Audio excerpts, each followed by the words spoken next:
I know I'm late to the part. Oh, sorry. No. We always do cold opens. It's always the nice surprise. Nobody knows Oh, exactly right. when or where. You could start off by saying know. anything, and the channel could get nuked. I know I'm late to the party, but I started playing that Power Rangers Rita's Rewind, and that is just a really fun, like old school, like arcade beat 'em up. And I got way less sleep than I should have, and I walked into work looking like a maniac, and no one said anything. And then I watched Snow White. So Well, Power Rangers is worth not sleeping for. I agree. It was fun. Yeah, right on. Oh yeah, I have 2 monitors now. I can pull the movie up on my other monitor. Holy shit! I'm a YouTuber now. This is awesome. Hello, chat. Welcome, everybody. We are back. It's another Monday, so it's another show with another lovely panel who is mostly the same as last week's lovely panel. Just realized that. Makes it so much easier when you can just bring people back. We have another terrible movie to discuss as well. It's the Snow White thing has happened. It occurred. It's arrived. It's with us. It's been received poorly. Who could possibly have foreseen such a thing? And so we are here to discuss it. And I guess the best way, should we start off by going like around the table? First impressions. Well, no, let's start chronologically because we did this vaguely on EFAP as well. So, what were do you have fond memories of the original? Anybody did that sort of color your impression of this one going in, or was this like I didn't really care about Snow White, but I wanted to watch it to see how bad it was kind of scenario? And we will go clockwise. So, Sammy, with you first. Do you have fond memories of the original? You know, I mean, I think I watched it as a kid. Like, I have memories, but like I was watching this and I was going, I don't remember Snow White really being a princess. Like, I just remember her being like a hot chick in the woods. And but I either way, this it triggered nothing. Everything that I thought they were gonna kind of do, they did, and I'm a worse person for it. I've gained nothing from this experience, and I kind of wish, even though I watched the movie for free, that I want my time back. It did feel like a lot of time to have back. It was it's quite an experience. Watch it again. Even worse is I had to watch it and started 48 minutes in. I know it was 48 minutes in. The stream started buffering, and I had to restart the movie over. Oh no! Not play. Oh my god! I spent 15 minutes just hitting play because I was like, we can't go back, right? And anytime I would fast forward, it would just spin. And I was like, this is hell. This is what hell feels like. We've made it. You must Iron Man. You must do it all in one sitting. That's the challenge, and you've completed it though. You're here. You are alive. You survived the Snow White experience. Also, chat. No, I'm not hammered. Chat. I haven't even had a sip yet. This is me on 45 minutes of sleep. That's why I sound drunk. Reaper, what did you make of the original, and how does it compare? I wasn't really a fan of the original because it was like a girls' movie.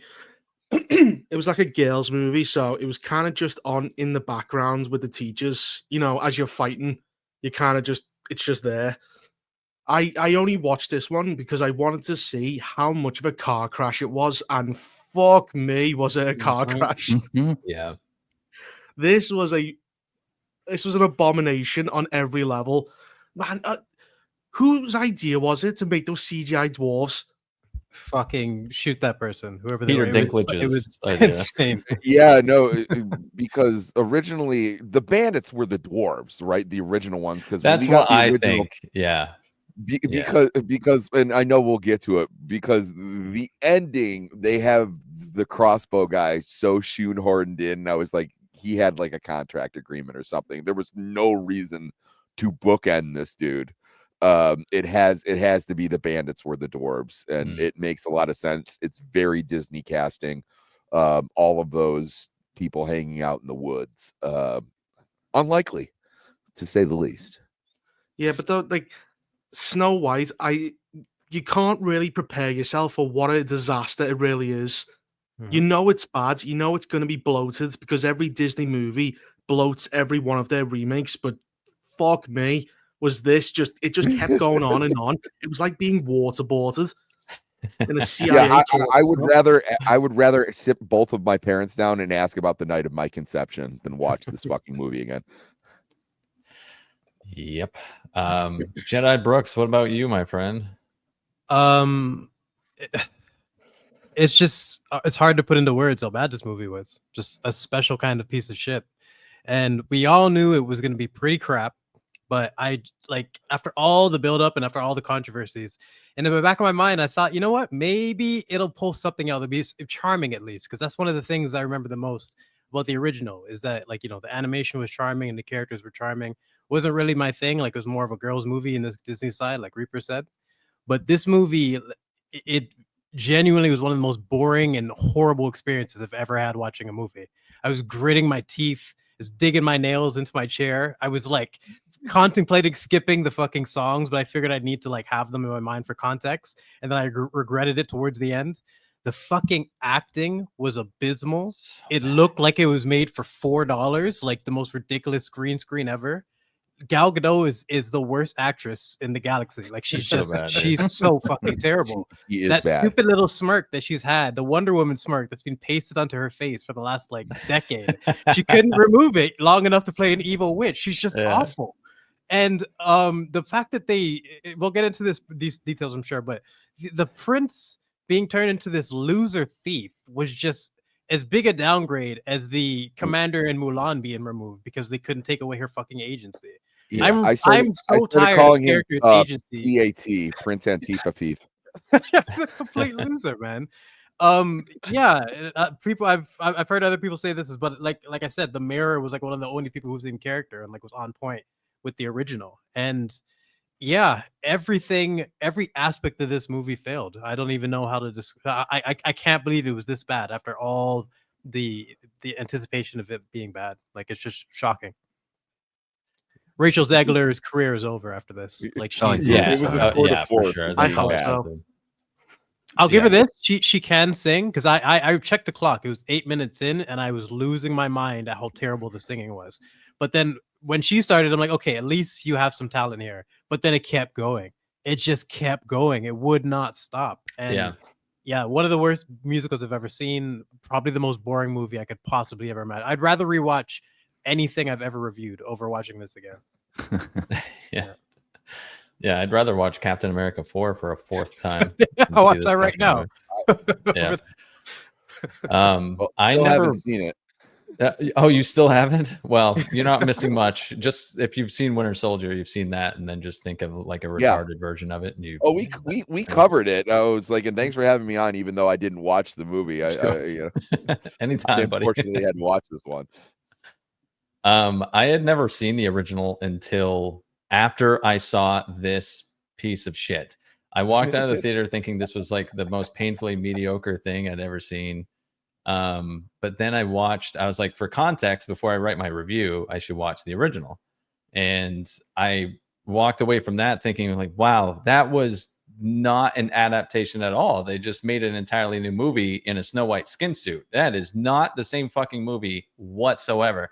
It completely repainted my already poor view of the one that's in cinemas right now. So I think it's a total atrocity. It's a fucking piece of shit. Like, it is not an adaptation of that movie at all. It's an entirely different thing, and it's terrible. It is a terrible fucking movie. So it almost would have served that movie better if I hadn't have done my job and gone back and seen the original, honestly. For many people, for sure. How many people would have actually done that? They might have done better saying like it's not a reimagining, because like these, there are, different adaptations of Snow White. Like, you could have just done a different one. I think you might have gotten more mileage out of it, but of course. No, do we care without the big stamp of Snow White right on there? Disney Snow White. Okay, but I'm saying that name. Let's put it this way, and keep in mind their acting chops are the same. Like, Kristen Stewart played Snow White. Oh yeah, the Huntsman movie. And I couldn't help thinking of who is like more wooden Um, Oh, for me it was So, Ziegler, but Rachel not Zegler even is not way even worse. close competition. Yeah, Rachel Ziegler Yeah. was appalling, and to an extent that I enjoyed her significantly less than I enjoyed Gal Gadot, because at least Gal Gadot's hilarious. But Rachel Ziegler just has every facial expression is just either one of two eyebrow positions, and the entire thing is to convey how lovely and virtuous she is. Not the character, her. Cynic And is- she Oh, has sorry. that theater kid habit of acting constantly to the back of the room, which is infuriating. And every scene she's in, you kind of get the sense that she's just incredibly smug. At least Kristen Stewart can sort of pout in a few different ways, and she doesn't really rate herself, I don't think, all that highly. Rachel Ziegler is just the epitome of the narcissist and would have made a very good casting for the Queen. Cynic, you I said it completely like agree with really, really that. well in your video. Like, good job, by the way. Oh, thank you. Also, she she's someone who you can see she looks like someone who's knows she's acting rather than someone who's getting Yeah. immersed in Yes. the role. And it's Very so much actor unbelievably acting. amateurish to look at.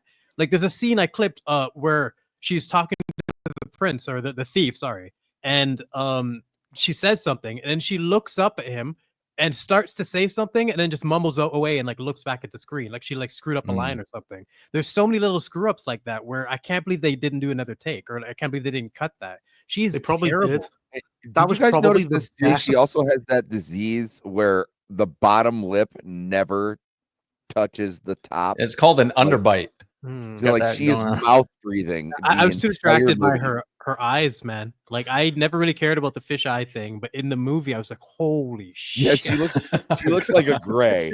She looks like we found her in Roswell, New Mexico in 1945. Oh my god. Yeah, she's I haven't watched the other Disney adaptations. Mulan 98 is like one of my favorite childhood movies ever, and that movie was my pick for the worst adaptation. But at least that movie had Jet Li like not giving a fuck, where you can laugh at him. At least there was like some action to look at on screen, even though it was crap.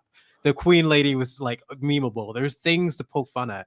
There's just nothing. Gal Gadot, you know, looking in the mirror. Yeah. Every other scene, that's it. That's all she did the whole movie. She is just like stumbling her way through almost to like her musical like her big song like felt like something from like Zsa Zsa Gabor where like hello darling, like like it was very, and I'm okay with that, but I immediately lost all sense of disbelief where I was like, you're gonna tell me that Gal Gadot is in any way jealous of Rachel Zegler?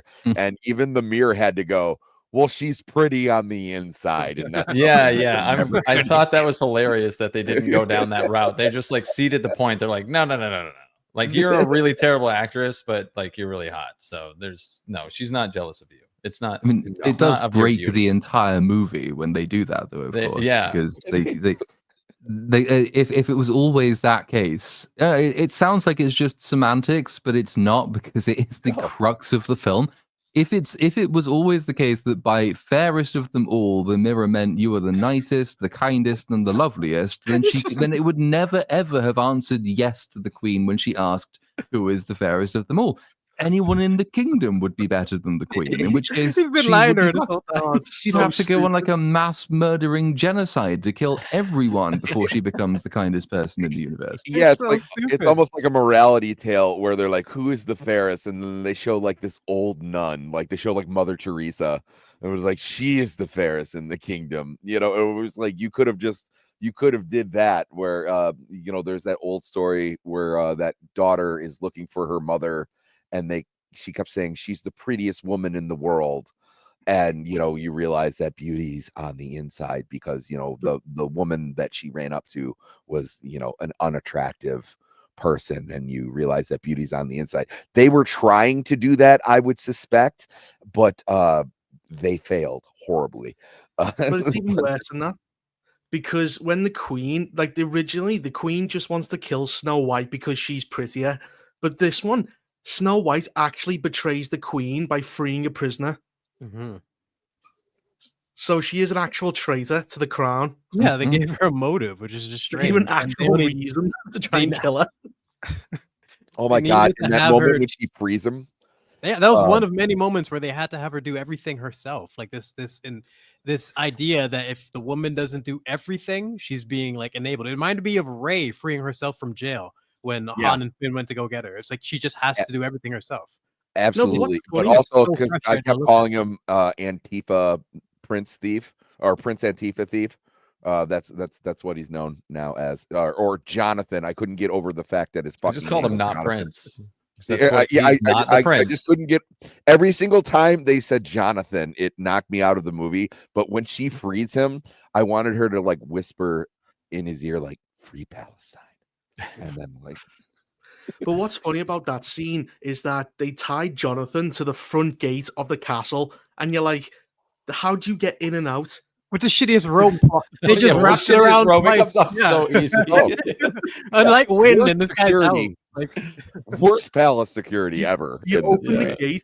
Do you open the gate and then untie him every time, or when you lift the gate, does he go up in the air? We'll get to And it, but that- did you like how he escapes at the end of the end of the movie? Where they're just like, well, how do we get out They of just here? Well, break I don't know, the just seal. yank on the fucking chain real hard. That'll do the yeah, trick. you ever have I'll use those this bone moments? to pick the lock, and You the ever- huntsman's still here. You have those moments where like you're watching a movie and your mind writes a better scene, like as you're Yeah. watching it, just thinking about what absolutely. movie logic, different ideas, what can conversation. And you almost get distracted by your better idea, and then you look back at the screen. It's like, oh, they just okay. They just ripped through the fucking, they just yeah, they just ripped the chain off. fucking Okay. idiots. This could have been a good way of like getting some exposition and some background on these two characters and why he would have an idea of how to escape. Like they did that in the Pirates of the Caribbean, where Orlando Bloom's character built the jail, so he Right. knew what Oh, yeah, like, yeah. have Yeah. leverage. Yeah. Like shit like that. It takes 30 seconds. You fucks. Just give us, you know what? You get you explain how they get out, and you give us a little bit more character and reason to give a fuck. But they just can't. Not be that I bothered. was expecting like anything terrible in the dungeon, but like you were getting to like Robin Hood Men of Tights like levels of like not that big of a deal being in the dungeon style dungeon, where I was like almost waiting for everyone to start seeing it. Also, for a huge castle like that, having only 2 prisoners, Yeah, It not has about bad. 5 guards. There's no Crime guards in is the entire down. palace. Embarrassing. Like you got a magic mirror and you can like do all these spells, but you can't hire a fucking guard that can actually pay attention to And you know what I mean? Like It's proven that she has money because she starts stealing from everyone at the beginning of the movie. So she should have all the money she needs to pay for more guards. yeah. She set herself up very well at the beginning. They explained that, but How did that They needed to midget be get into stupid. the castle with a crossbow? Jesus. Oh, the crossbow. I liked how cannot the, wait till we get in the crossbow guy. Crossbow guy is Yeah, my the crossbow guy is the only guy who has anything to do at the end of the movie besides Snow White. The dwarves, it looks like they're on to something huge. They're like crawling underneath they're going underneath the castle and everything. And then their big moment is just like, aha, we're still like, in the hey. movie. That's it. Hey. Aha. Yeah. A We'll big be here Avengers at the pose. end What when was we that? stomp the yard at the gay wedding. Yeah. I said it looked like a fucking well, some of you don't live in America, but here there are a lot of medicine advertisements, and it looked like one of those commercials, like a super diverse 100%. medicine commercial where the side effects are Yep. diarrhea and heart They'll be attacks. spamming Yeah. through the side effects while having a whole bunch of people laughing and crying with it. You know what I mean? You're like, Don't take Disney you might if you're shit allergic yourself to to death, Disney. but fucking, you know what I mean? Yeah. It's so terrible, man. Yeah, Oh, we're it's so rough. desensitized to that by now. But yeah, this the dopey character in particular was a fucking monstrosity that like I did not imagine Disney producing when you compare. Like, Looks look- like the 'Cause guy everyone's from saying Mad that I look like Magazine. him. yeah, Mad Plus, Magazine. he looks like Alfred E. Newman, monster. which means that I look like Alfred E. Newman. I'm not thrilled about this. And you compare that to how charming the dwarves are in the original. It's just how do they keep missing the mark this far every single time? Another thing too, so I googled it. Hi Ho is 30 seconds long. Let me I took notes.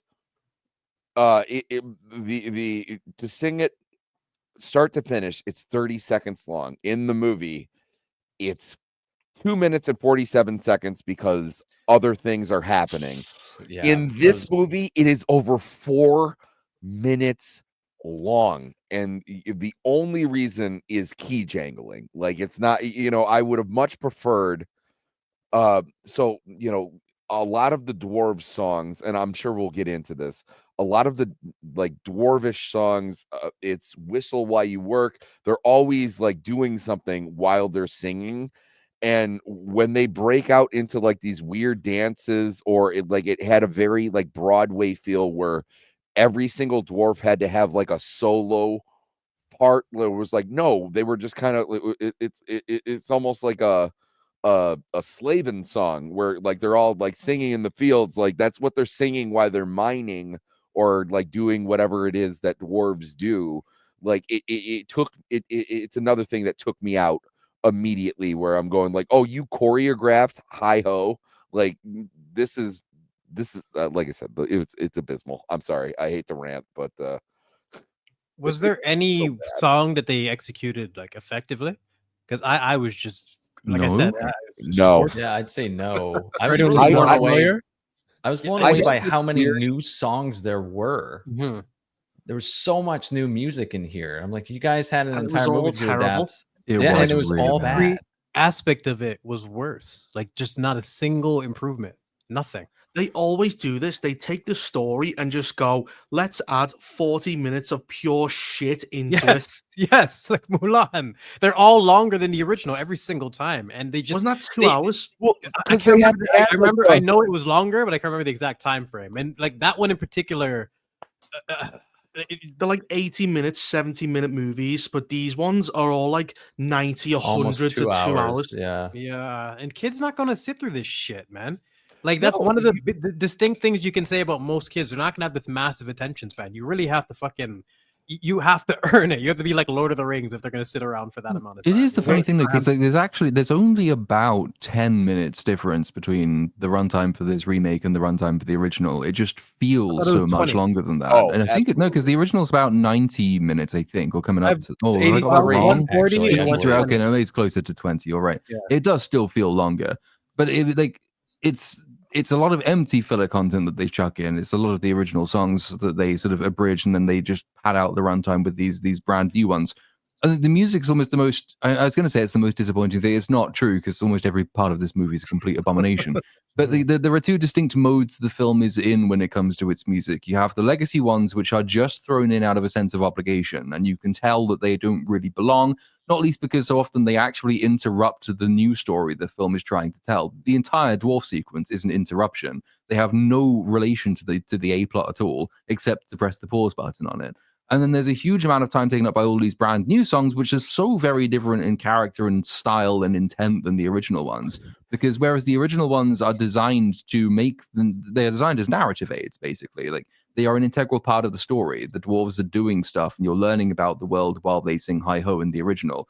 But with all the new songs in this one, all of these are just designed to compete to try and become the next Frozen anthem. That's what they all are. None of them actually aid the story. They all stop the story. They're all sung in the same way. They're incredibly loud. They're trying to be showstoppers. You get these really awkward moments where, because they're all trying to be like chart-topping hits, characters who are supposed to be singing to each other are basically standing opposite each other shouting, which is just embarrassing to watch, and it You just looks and described sounds my awful. experience. Yes. You legit nailed it. Like you described my experience. Yeah, no, that was perfect. I didn't even really think about it that way, but it's the fact that it was so.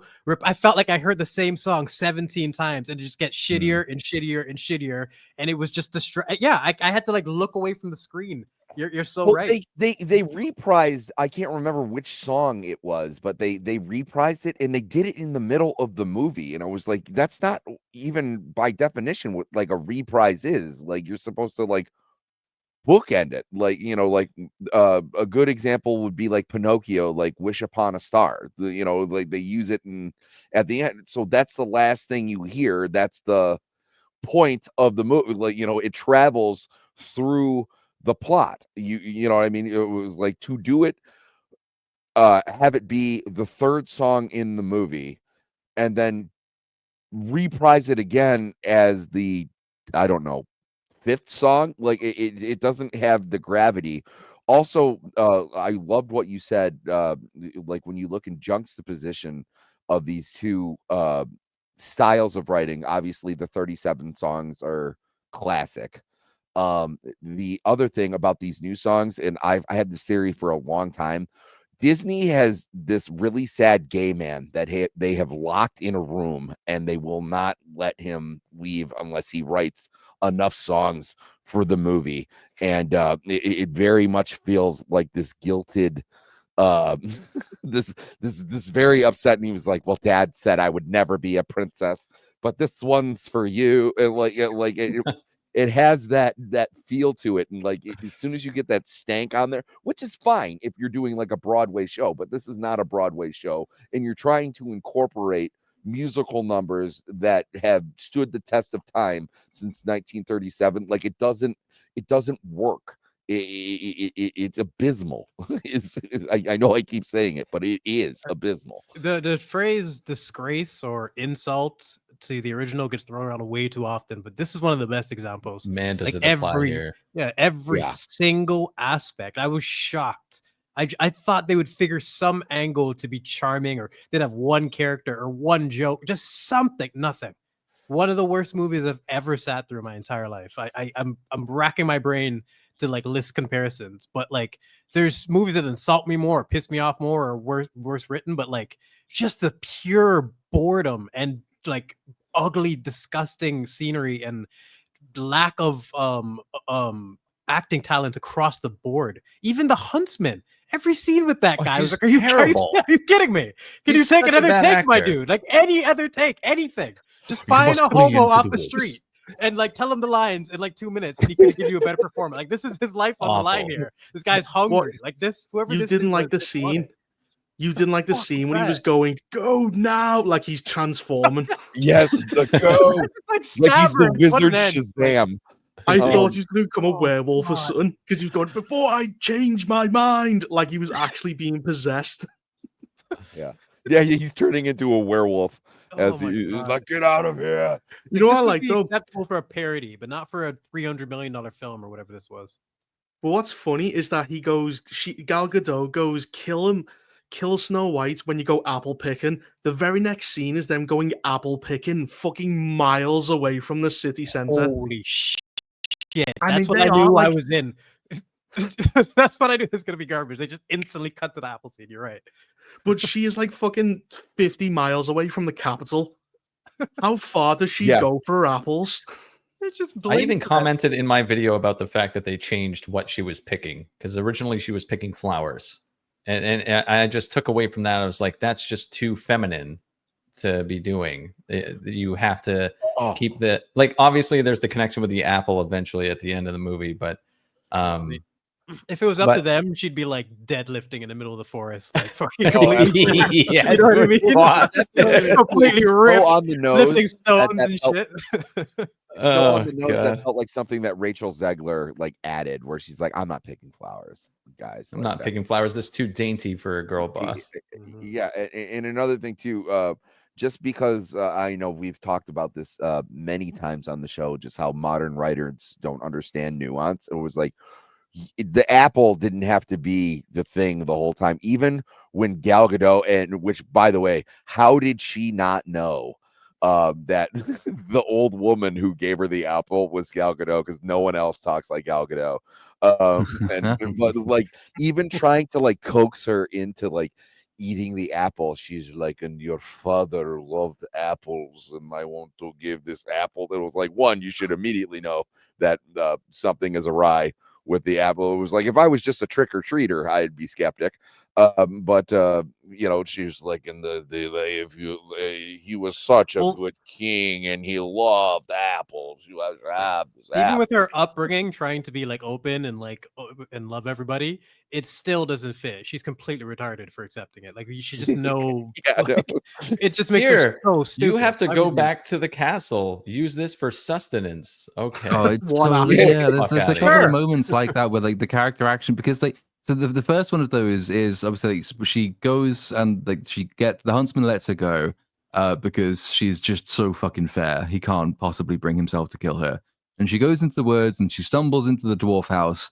Her motive at this time in the movie is that she needs to get as far away as possible, as fast as possible. And she tells us this overtly. So what does she do? Well, she has a nap. That doesn't make a huge amount of sense. But then you get the second one, which is the apple scene, when like she believes that, her somehow boyfriend, kind of, but also not quite, has been captured and is now imprisoned in the dungeon. So she has to go and rescue him. So she's again in a rush, and then again pauses because the apple, it just looks yummy. So I'll take a bite of that. Oh no.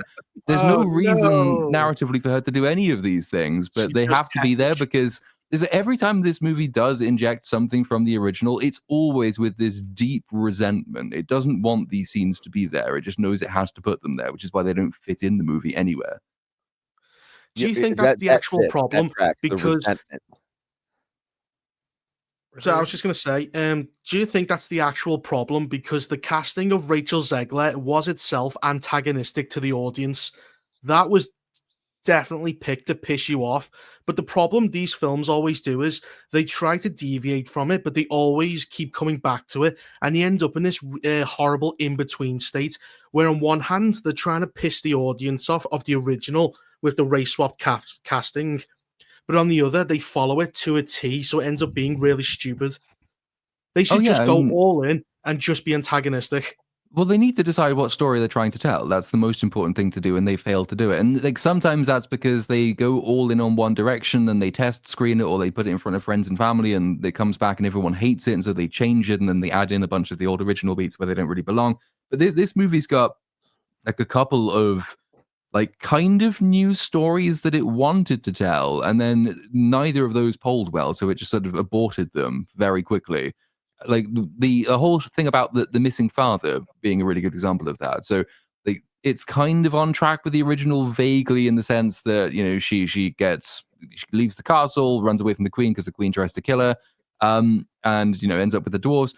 Then the dwarves do their song, and then from nowhere, from absolutely nowhere, as soon as that song is finished, Rachel Zegler basically just turns to the camera and does her "woe is me, furrowed brow, I'm so virtuous" look, and says, "Oh, I've got it. Maybe my dad's alive."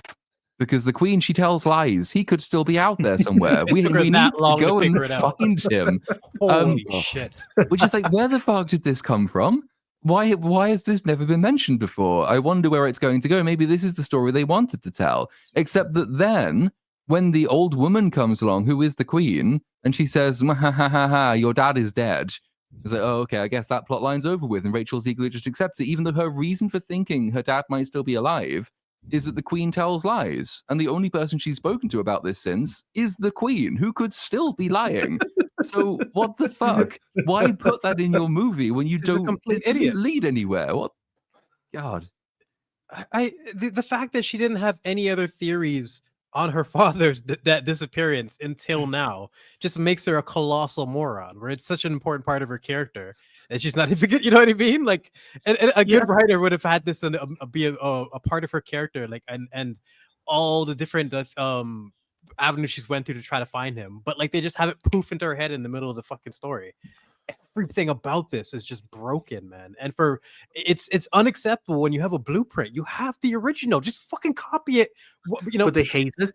Oh my god, that's it. I think that's the best evidence we can possibly have for the fact that they hate it and they just detest this shit, and they hate that they even have to incorporate a single scene. They want to just do their own thing and steal the name. I don't know. That's what Platoon said.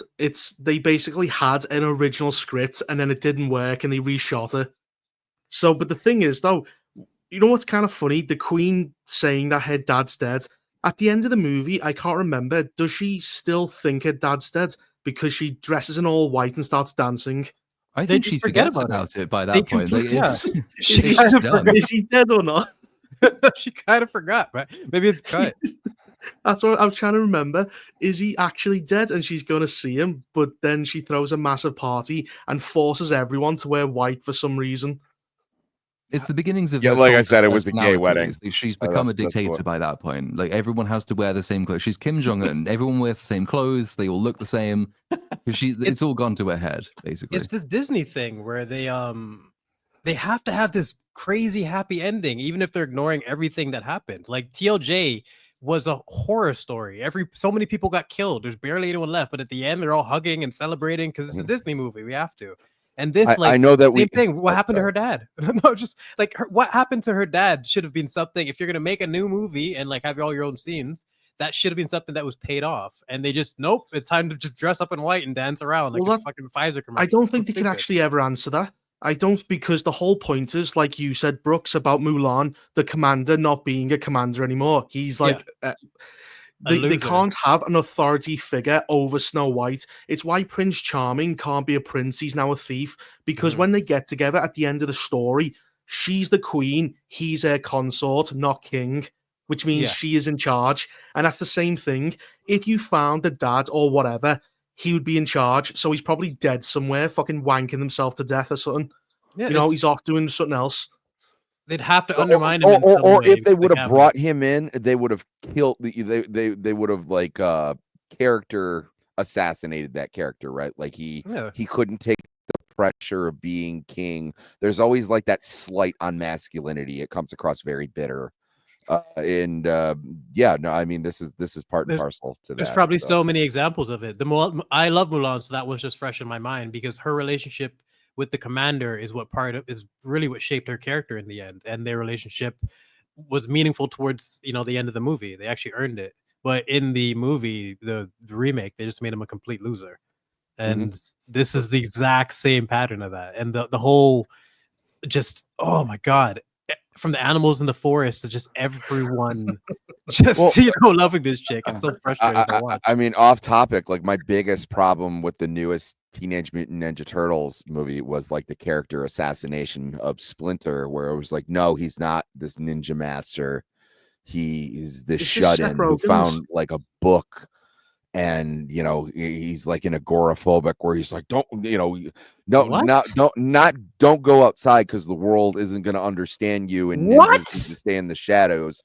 It's don't go outside because I'm afraid to go outside. Like, it was like, you can't have that strong masculine figure nowadays. Like, it's taboo, and I'm really sick of seeing it. And it's something that doesn't work, where like men and women have like different roles, and that's okay. And that's why Mulan originally was cool, and that like at the end of the movie, he's like, the greatest honor that I could have is having you as a daughter. Like, all of that gets lost in the shuffle if you start playing these weird like identity games, and like you're not able to tell a concise story because you're so worried about subverting everybody's expectations on like what these regular roles would be, so much so that you get garbage like this, where they're saying whistle while you work, and while they're cleaning a clean house. I'm still trying to process what you said. I've ever seen. I'm still trying to process what you said about Master Splinter. Like, you are completely insecure and have no confidence in your own writing if you need to do that to Splinter. Like, he's such an amazing character the way he was. Like, why do they need to add this shit to everything? It's insane. My biggest problem with the TMNT movie is that they turned petite little April O'Neil into a fat black girl who pukes everywhere. That was my biggest problem. Leonardo wants to fuck her. Leonardo didn't like April when she was attractive. He now likes her when she's a tiny, fat, ugly creature who throws up everywhere. Bro, they nailed it in the 90s. That first Ninja Turtle movie, the practical effects, the casting for April and Casey Jones, it's all perfect. The fact that they can't even learn from that, and they just have to disgrace everything. It's insane. Oh yeah. But that reminds me of my most frustrating scene in this movie, of when she meets. Is it cool if we go into this, or are we going to go in order? Or are we doing this? We can start going through the movie if you want. Well, I guess I'll wait for it, because just when she meets the dwarves, the way they change that entire dynamic pisses me off. And it's again for the reasons of like, they can't anything with a man getting assistance from a woman or teaching a woman or saving a woman is undermining her agency, and that's just I know they do give the prince the not prince, excuse me, one thing where he saves her, but she wins that battle 2-1. She saves him 2 times in this movie to his one sacrifice. Well, and then she inspires him to save himself, because even then he still has no agency. He even said so. Yeah, exactly. Like, so like there's this bit where it's the prison scene, isn't it, where like he's locked in and they're chained to the wall. He's with one other guy, and the other guy is like, well, fuck it, there's no point pulling on the chain because it will never work. And why do you keep trying? And he says, because Snow White showed me what bravery and strength Yep. and courage is. Fucking You cringe. didn't know that before you were a leader of a But like it a doesn't. band Yeah, of that's rebels. the You had to learn point, that right? from So, like, Snow the White. character is Said it. introduced to us as one of the leaders of a band of rebels. He's already like he steals from the castle. He's like going against a tyrannical queen. He's already got bravery and fit. courage. But the movie kind of forgets that because it has to tell the audience how impactful Snow White's character is on everybody around her. Because unlike the original, it's been completely incapable of showing that. It has to tell you. Whereas in the original, like the first thing she does when she goes into the forest, she's really kind to the animals. She offers to help the animals. She like helps the dwarves. She brings this sort of feminine civilization to these pre-civilized men folk who just know nothing but work. And she's just objectively loving and kind and doesn't aspire to any grand station in the world. That's all show, don't tell. And as a result of that, the dwarves will rally around and protect her. Whereas in this movie, she meets the dwarves, she tells them to clean their own fucking house. Then she goes and tells the prince to do some shit. And then it's like, well, she's not been nice to anyone. She's not inspired anyone, but we have to pretend like she did. So, yeah. It brings up a great point. Why were they sad when she passed out? She did nothing when thank God, but like boss them around. Thank God, this bitch is dead. Original when she charmed them by like cooking and cleaning, and isn't that the way it went? Like just the normal way it would be. But in this way, no, it's like clean your own shit, you fucking pathetic. No, so the original is it's a boys' club, and then you have this woman bring in a feminine touch. Yes, and they learn, they grow that inspires them. Yeah. Yes, and that then all is of the a sudden dynamic here that you people have can actually boss relate bitch to. kicking the door in, going like, "I'm in hiding. You guys need to clean this place up." And they're like, "Oh my God, I'm so sad." Same thing Disney's been doing for the last decade now. Every single character has just been this girl boss that just dominates every scene. And the fact that this is the one movie where you should really understand what she achieved in the original by bringing, feminine grace to this crazy frat house, and like just to completely lose that. This was the one time where they had to just bite the bullet. I know you need everyone to be a girl boss, but like show some balance, show some grace. But no, she had to be a bitch again. Just like she has more. She is the most powerful character in the original because she doesn't desire power. That's kind of part of her point, at least. Absolutely. She already has the most power in the world. She can bend nature to her will. She restores civilization to people because she doesn't aspire to lead them politically. She leads by example, which is a really lovely message. It's so many lines in good and intelligent works of fiction which kind of tell you that women do have probably all of the power in all domestic relationships, and they are kind of the origin of civilization. And then Disney, missing that fundamental point in the modern age, always has to make them less powerful in a bid to make them seem more powerful. So they have to lead the revolution. They have to become the president or the queen or whatever the fuck it is. Steal all of the payoffs and the character arcs from everybody else.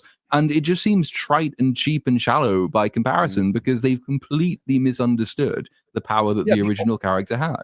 Well, the only place in the movie where there's a hint of that is when she's teaching Dopey how to whistle. And it was like, if you would have brought that to the film and had more of her character doing certain things like that, where she's bringing something to the table, I just found her to be. Everybody's telling me that she's important. I didn't see it for myself or recognize that she was important. It was like you had everybody else doing the heavy lifting for her, which is counterintuitive of what they were trying to do. And also I thought it was a huge mistake to make Dopey autistic. Like that was making him a monster was making him terrifying, making him a complete, it wasn't that. It was just like I couldn't even look at him, man. He was just freaky as hell. And again, I just wanted to just quickly, I wanted to point out the pattern of, just like in Mulan, in the original, when they're in the battle scene, she uses her brain to outsmart them and end up creating the avalanche so she can save her team. But in the remake, she's just a super soldier who runs right into battle and just 1v just one man armies the entire team. It's ridiculous. And they just need to skip all the substance just to make them a girl boss every single time. They have no talent whatsoever. For something they've done so many times over and over again, you'd think they get better at writing it, but they just get worse. Well, the problem is it's the Wakanda problem. where they're all powerful, yet everyone keeps them oppressed somehow. Yep. So like Yeah, the you do perpetual a terrible victims, job. but they have all the cards to play to not be victims, but they don't do it. They still need the people who write this still acknowledge that they need a man's approval. Because as we said before, she's the most powerful character. Yet everyone needs to recognize her in her position of authority, which is the man's role. So they still always come back to it. I just wish they had a different trick. Like, this is getting old, man. We've seen this Yeah, story 10 a years million straight of times. this minimum. Yep. It's getting to the point where a casual audience are just, you can notice it now. Oh, It's just, clear. Well, look at the these box direct office, man. comparisons. Yeah. Yeah, look at the box office. $43 million domestic. That would mean something like 30 years ago. How But- much did it cost? Almost Ooh. 300 million. It's Disney has even admitted it's between 250 and Fucking 300. So you That- can imagine how much it actually cost. That's what was so shocking to me. I'm like, I can't believe how cheap this looks. It looks terrible. It Every- really every- does. They had to really, change like, it around. it looks It's Peter so bad. Dinklage, right? So not even that, like- originally, they Not even just the dwarves. I'm talking literally just her sweeping the book at the beginning. Everything looked like shit from the first like. You know opening- you know when ugly girls put the filters on themselves in the photos and they look all Yes. washed out? That's what the whole fucking movie looks like. Oh my god, man! It is so yeah. It's all got like kind of various shades of vomit color. It's so kind of washed out and muddy and kind of Yeah. ugh. I feel like the dwarves, as creepy as they are distracting people from the rest of the movie being ass. Like, it's just every part. Like, the one fight scene that they had was it was just laughable. I just couldn't believe it. And they have Yeah. the same Rings of Power trope where they freak it. They have to have every single person in the background be as diverse as possible. So they'll highlight the fact that the people in the background is an Asian lady, a black guy, and this or that, to the point where you don't even know where the hell you are based on the territory. It's just getting so lame. Where every single thing needs to do this. The Rings of Power is one of the worst examples of it because it's supposed to be we're supposed to be able to look and see where we are based on what the people look like. But when everyone looks the same, you can't even fucking tell. It's so stupid. Well, the problem is, and I think you can all agree with this. The story of Snow White was not the story that they actually wanted to tell. So, like we said, the bandits were obviously going to be the dwarves until they put in these CGI monstrosities. But Monstars. if you would have had a princess who's I don't know, that I pretty much thought more like a Cinderella type character where she's got the evil stepmother who's trying to take everything, but secret, so it felt more like that. To have her run into the woods and meet like a Robin Hood like band of thieves, that's a different story that you can tell, and that's kind of what they wanted to do. Everything that they did that felt like they were Platoon, you said it best, where it was almost to a point of disdain where they had to harken back to the original story because that's not the story that they wanted to tell. So only reason What that do you think? name recognition, you could have called it something else, and this might have been mildly successful if you just made it something else. You could have, instead of Snow White, make her I don't know, Rain Brown, and Volcano Asshole Beach. Brown. Yeah, but then they'd have to have the talent to tell a story then, and they can't do that. They can't even do it with their adaptations. How they can tell their own Never story. mind, you beat me. You're Were we correct. saying Reaper? They would have to have some talent. What do you think the original story was going to be? Do you think she led like a violent revolution and just slaughter people on the streets? Oh, 100%. Honestly, I think it was probably worse. It was probably worse. The Snow White parts are probably like bringing it like to some cohesive. No, she gathers the whole town like she does at the end, and they burn a Tesla. That's what. I think they set fire to the witch on the end in a big fucking podium, and she I just think it would be this burning for movie. half an hour. This movie on crack. Like just take this, everything we saw, and just turn it up to 11. I think it would be like the wokest thing to ever exist if they could. How really make it terrible one was day. that Queen's speech at the end where Snow White goes, my God. "Join me and you'll get a better kingdom." She goes, "No, join me because I'm horrible and oppressive and hard like a diamond." Like you're supposed Yeah. you're supposed to convince a bunch of fucking peasants to go with the oppressor. Fucking Which was, remember their how will you names go and to just war betray 'em. without me? It's like, why would they want to go to war? Imagine they spent probably north of closer to 500 million on this movie after reshoots, and when the queen dies, however the fuck it is she dies, Ooh. it looks like the most atrocious CGI I in recent memory. I can't say that I've ever seen, but definitely in recent memory. It's just just horrendous. snapped away into the multiverse mirror. or Snapped. fucking- That's what I said. She snapped away like Thanos into the pretty void. much. The That's what it evil feels queen like. will You're getting like return. Spawn 97's cape Yeah. in 2025, and you're like, what's happening? That looked Why is it dope so back in bad? the day, man. That did game- look it cool did. in I was like, 97, what? He looks so cool. Yeah. They've But kind it's of written mad themselves though. into a corner in that section though, because they've written themselves this revolutionary Snow White plotline. I mean, there are parts in the movie where characters literally paraphrase the Communist Manifesto, and like it's just fucking Walt Disney is rotating so fast in his grave that castle will come down on top of him. But they've written themselves into this position where Snow White returns to the city and she leads the revolution. And for the first time, well, it turns out she could have done this from the beginning, by the way, because all she has to do is say to people, hey, it was better before, so be with me. And she could have done that at any point. She remembers that the guards used to have other jobs, which wasn't being guards and all the rest of it. But so do that at the beginning. But then having written themselves where the queen is in a corner and Snow White is leading a revolution and they can't leave the queen alive because that would be weird. But they can't have Snow White kill her because it's not that kind of movie. And they can't have the mob tear her limb from limb and impale her rectally on a fucking bayonet or something, because that would be not right for Disney. So they have to just have her explode in a puff of nonsense. It's like Wanda. She kind of finishes Wanda. herself. Yeah. They just can't every single time. We've seen different versions of every aspect of this story over and over again, from the ending of the villain to the portrayal of this stupid Mary Sue character of Snow White. It's just the same thing on repeat. They are talentless Absolutely. hacks. It's crazy. They have. I was two going to make a movies joke straight. about this, but it would have accidentally made the movie better. So, like, when she gathers the town up and they walk up to the castle, if she was singing like Pat Benatar's "Love Is a Battlefield," just like the music video, like that would have been pretty awesome. Yeah, but Like, the Begging guards pot. who she said, "Oh, don't be evil anymore," and he agreed.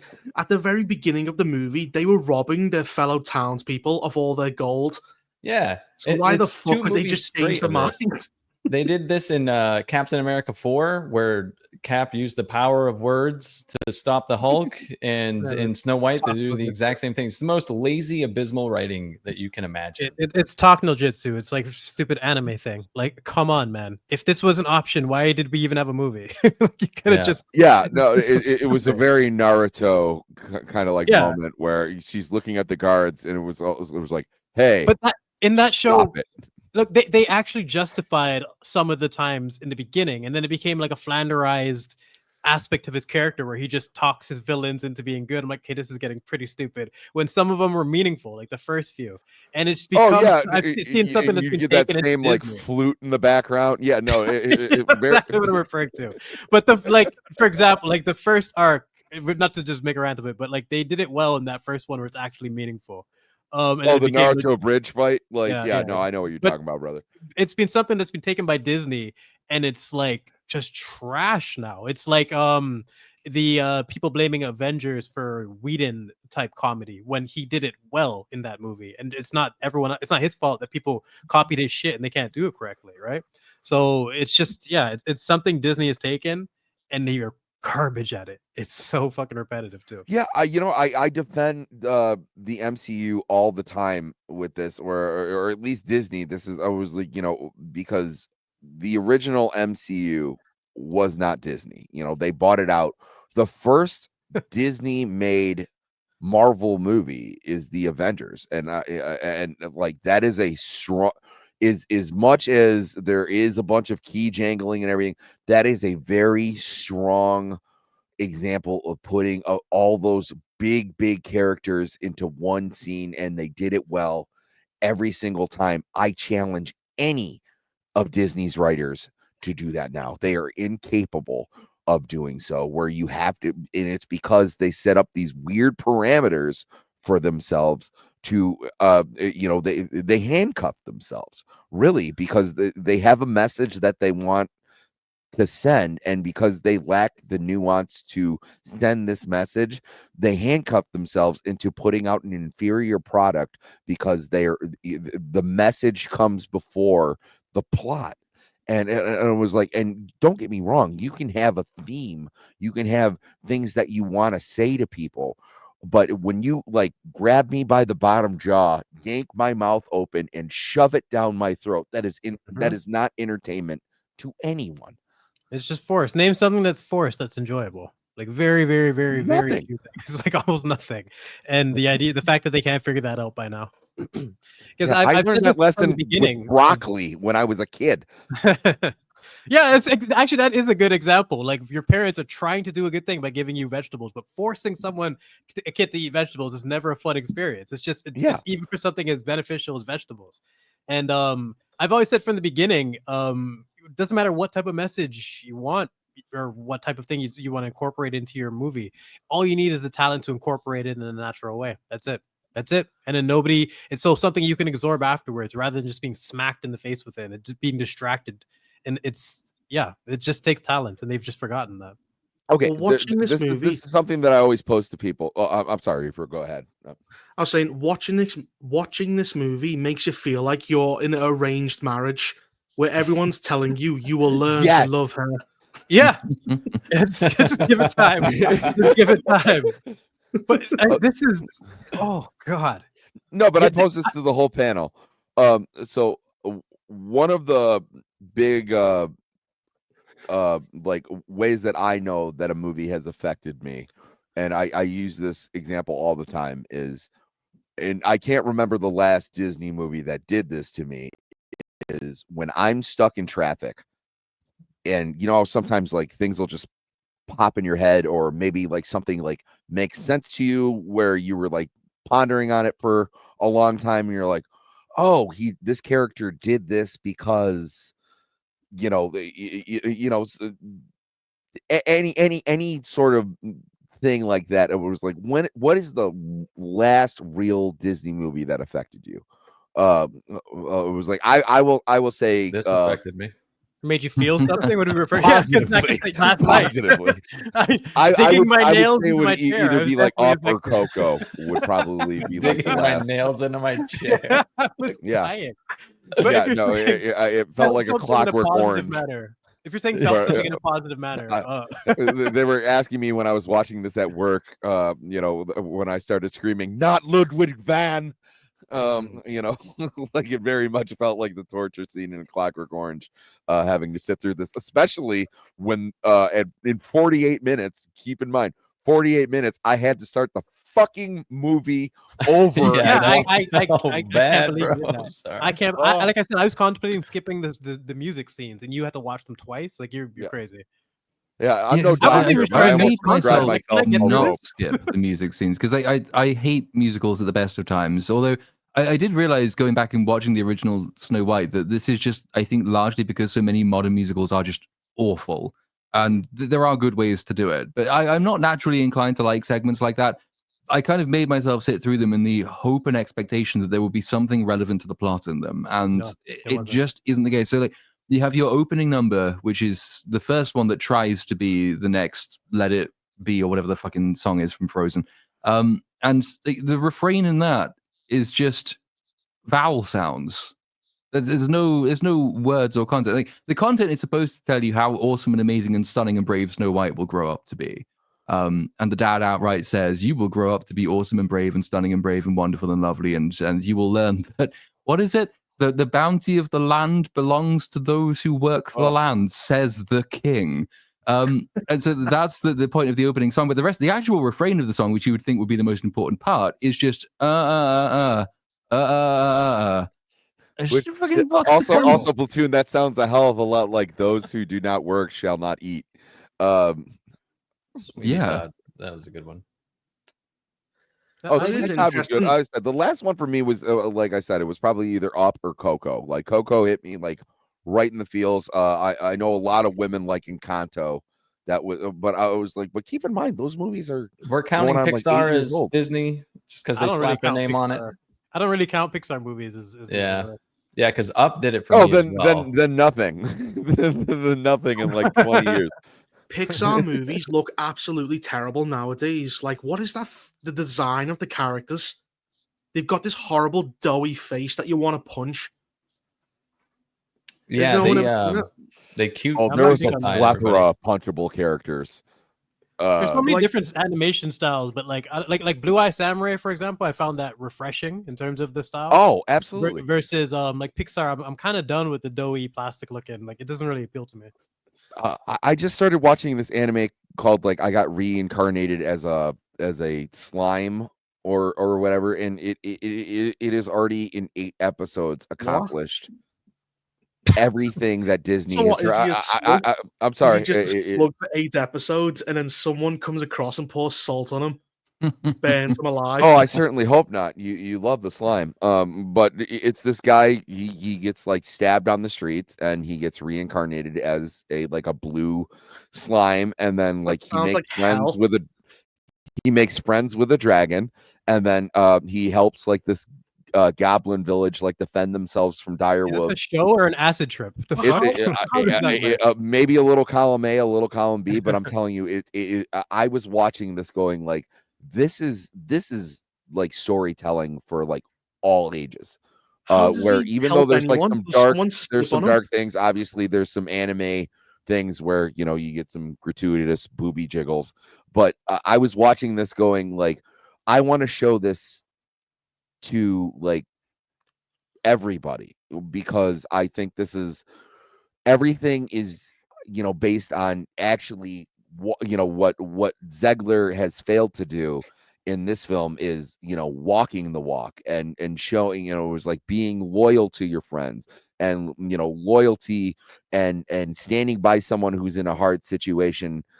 That can be rewarding in itself, and when you do that for someone else, they will stick by you when you do that. And it was like, these are the messages that families should be showing their kids. Now granted, it's an insane show. It's not a fair I don't- comparison because you're never going to get gratuitous anime tit jiggles from Rachel Ziegler. So there's only so much you can do Very with fair. those assets.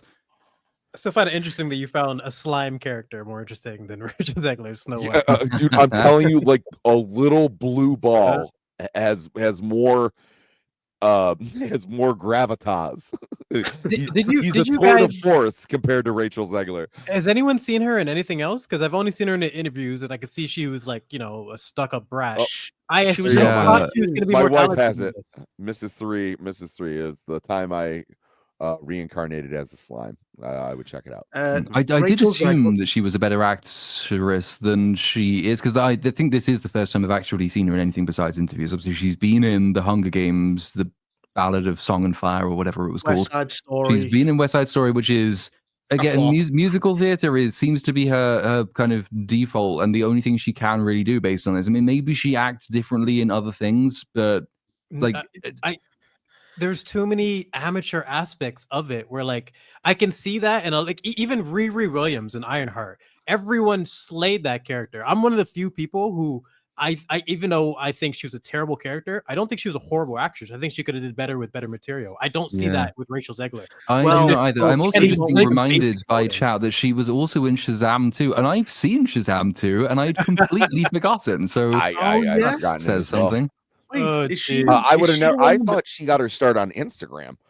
No, it's YouTube she got her start on, which is like one of the reasons she's so massively egotistical and vain, and also why she has the same singing style as I think quite a lot of YouTube singers do.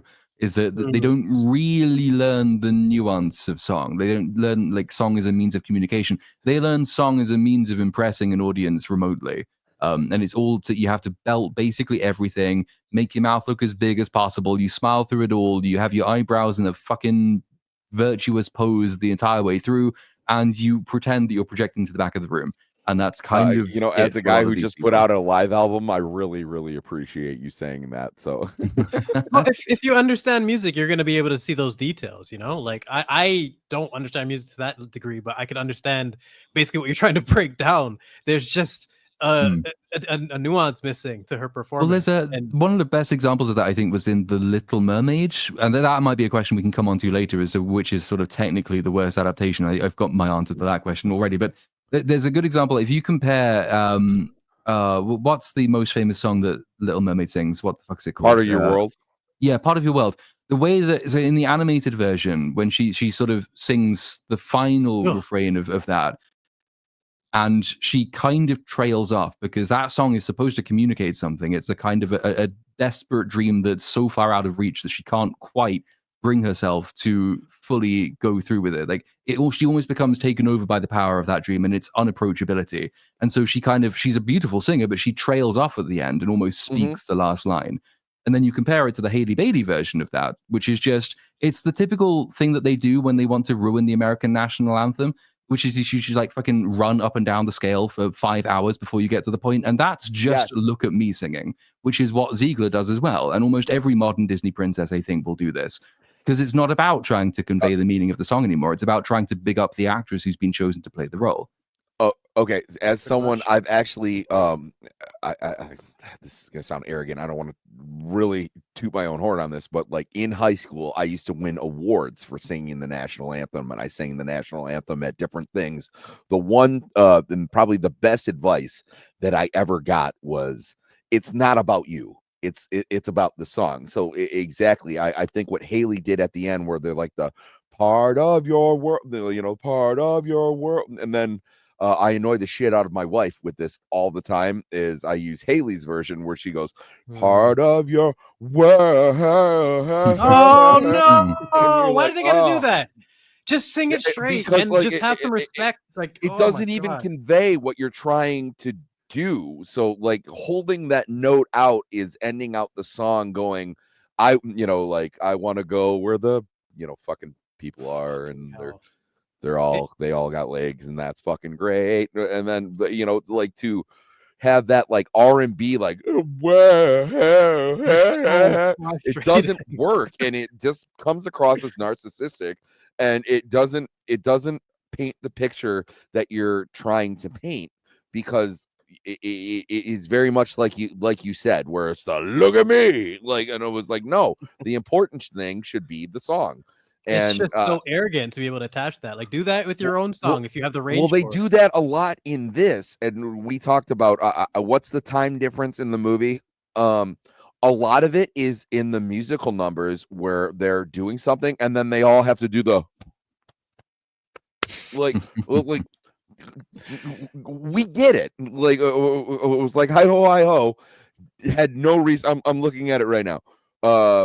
They create a lot of the additional time in the film comes from the extra subplot that they created, where the guards are sent out to go after her, and the prince takes the not prince takes the arrow to the titty.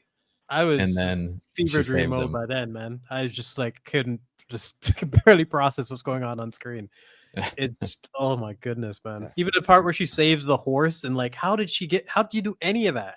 How? They just need her to be perfect and like unstoppable to the point where you can't even take it seriously. Was Rachel Zegler online before she became an actress? Was she found through YouTube or like yeah, Instagram? I think that's where she got her first reputation, and that's how isn't that how Steven Spielberg discovered her? Is that like, she got quite a big YouTube following. That's how Justin Bieber got discovered, I think, too, right? A lot of people. Well, nowadays, but also, I don't want to say that Rachel Zegler isn't talented, because like she was singing well and she was hitting notes. She wasn't singing correctly for the movie. So this is also a telltale thing for like a bad movie, when you have characters in the movie who look like they forget that they're in a movie. Like where like somehow like some way there is this uncanny valley that has been breached, where you have like someone just going like, oh well, I guess I should be doing something because the plot calls for it. That's what I was describing with her. She has several moments like that, where she just looks like she forgot her line. I have my notes here. This is for the Huntsman, and it says go lulls. But I'm saying like it's that character was playing I'm not gonna go out and say he's a bad actor. I don't know if he's been in anything else. He's not playing the correct role for the part that he has been cast in. And like this has been egregious throughout this movie. His role was very confused in this movie. So the original version, the huntsman takes her out, but like he doesn't want to do it. He never wants to do it. He tells her to run away because it will never be safe for her to go back. So like that makes sense. And he sends her off. And what I the don't queen think the has huntsman wanted commanded to do it in him this in the movie either. fairy tale, the queen commands him to bring back a liver and kidney, or is it liver and lungs or something like that, so like she can eat Why them. the liver? In the original Disney version, she has to bring back, the huntsman has to bring back a heart in a box, and he cuts a pig's heart out, and that's to try and trick the queen into thinking that I did the job. In this version, he puts an apple in the box and takes that back to the queen, right? So like that was never going to make any sense. And then when he tells her to run, it's not run because it'll never be safe back here. It's, oh my god, you're so fair, run before I change my mind. Like, what the fuck are you trying to say? Yeah, This makes him look unhinged. I was gonna say, I was like, he's gonna rape her or something. This film that go in those breasts. He's got a fucking boner while he's saying it too. They cut down to his leg, and he's got like get out of here. He's fucking he's whacking at you. Don't turn around. I've took some Viagra and I'm ready. He's going full Louis C.K. at her. It's so stupid. Like this movie wasn't dumb enough already. Yeah, I want to go where the bitch queen isn't. Like you are finding this in a lot. Oh, and that's another thing. You didn't open the fucking box. Yeah, that's fucking stupid. Why even put an apple in there? But like you said, you're not going to condemn him as a bad actor because of his role. No, you know what? I'm gonna Google it right now. How much does an apple weigh compared to like a human heart? Like, I like how she didn't check the box. She had to ask the mirror, and then she checked the box. But default is, have you noticed we keep getting these really bad actresses like Zendaya and Rachel Zegler, and it is purely because they're all Instagram kids. They're all manufactured. I don't even like Zendaya. She's 10 times better than Rachel Zegler. Yeah, and I think we discussed this last week a little bit, that I believe it was Ethan Hawke who came out and talked about like casting for movies now. A lot of it is based on how many followers you already have. It's not necessarily about if you have any skill.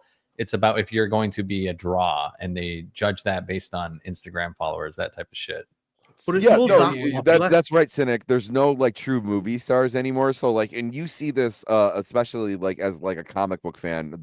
There's nothing worse for me when I see people going, like ideal casting, and it's always like Timothy Chalamet.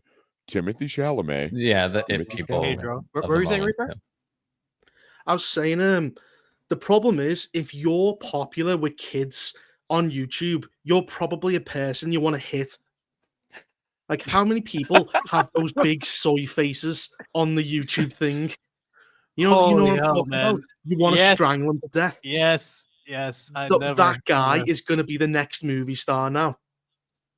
You know, completely inauthentic, shitty, fake, soy face, kind of mouth open, kind of YouTuber. That's what they get now for these movies.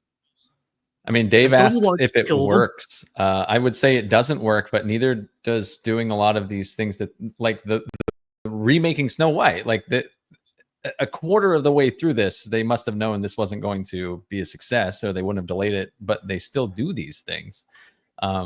It's just like that's the method that they're on. Whether it's successful or not is another story, but that's what they do.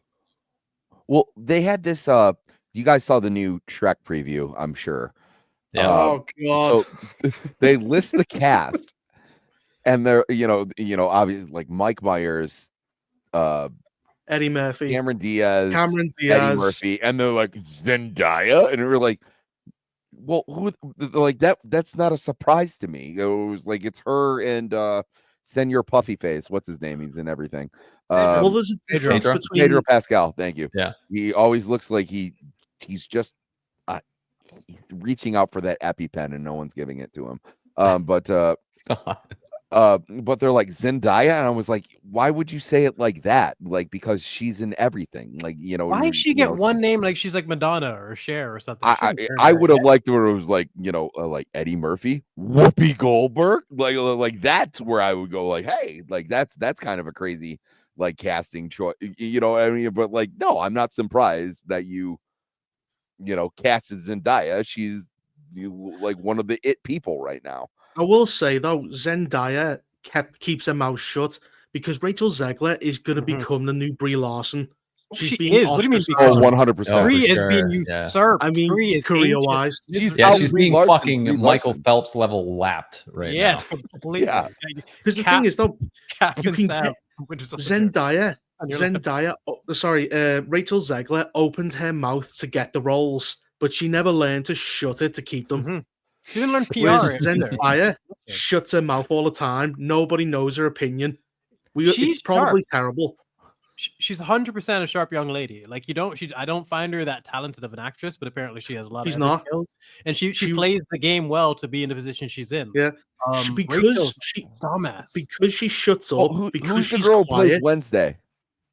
She's Jenna cool. Jenna Ortega, she's She's good. cool as Okay. hell. Yeah. All I hear Yeah, about no, that she chick is how- cool as hell, but she keeps her mouth shut. So like they tried to make like a big thing about her because she was outside like smoking a cigarette, Mhm. and they're like, well, kids What, watch. just She's looking like, I'm an badass? actress. Yeah. Like I can't be She seems like on one of the the real job ones. all the time. Like Yeah. it was a cool answer that she gave. Zendaya is very much kind of like that too, where like she doesn't say anything particularly annoying. On the other end of the spectrum, we have Miss Zegler here, who just can't help but shut up. I mean, even what we were saying about Captain Marvel, Brie Larson. Brie Larson got a new publicist, and you can tell because he was like, "Hey, shut the fuck up." It's the age like- gap. Like Bree is a little bit more mature. Like Rachel's a Mhm. kid just being thrown into the situation, and she just completely blew it with a lack of understanding of PR. And these things are going to be we're not going to forget these things. You can't just go and throw your coworker under the bed saying, "Oh, it's Hollywood, baby." It just says a lot about who you are as a person, and like people will not forget that overnight. That's the thing. Zendaya gets to ruin Christopher Nolan's new movie, where Zegler doesn't get anything. That's No, what being quiet does. Yeah. Yep. You can I mean, tell she when got to ruin Dune. when Zegler made it, she thought she fully made it and then Yeah. became like untouchable. And could Yeah. just say whatever she wanted, and that's just not the case at all. And that's a young person. That's a young person's mindset. She even said in an interview jokingly that she was a bit of a narcissist. And I'm like, probably, yeah. Oh, really? Yep. I mean, to an extent, you kind of have to be like, like your job is your image. You have to be smart. Yeah, but you have to be able to back that up, though. I feel the same way when it comes to fighters. Like every fighter, to get in the cage and fight another human being, you have to be almost delusional about your ability. But you have to be able to back that up with some, rational, objective logic. Like you can't just. That's why I hate fitness influencers, where they're like, "Oh, this is my secret to looking good in tone." I was like, "Or is the secret that you're 20?" And then, or is your secret that you're on fucking steroids? That's or, usually the or case. yeah, that. Oh, that's why I hate Arnold Schwarzenegger so much. He's like, anybody can do it. You wake up in the morning, you do cocaine. You wake up in the morning, you inject You have some people right pay into you your to work ass. out. Anybody can do it. Anybody can do it. When Well, I fuck off, Arnie. when I worked at Good Life, one of the things I know for sure is some places will pay people who are already in great shape to gain weight, and that's how they'll do the before and afters. Oh, That's amazing. absolutely. Wow. I can vouch for Good Life though, because I actually worked as a personal trainer there briefly, and I did one of them. So you can like if you have a good like success story, you can submit it. So some of those ones are actually legit, but most of those people are just out to get your money, man. Like there's like over like 4,000 diet books and like 1 million influencers now. They're just trying to prey on the people that don't know what the fuck they're doing and want their hands held, Yeah. So it is what it is. I'm looking. I did Apple versus human heart weight comparison. You're still my on that, are God. you? Hey, I like to be thorough. All right. It's actually not that far. So it's the human heart.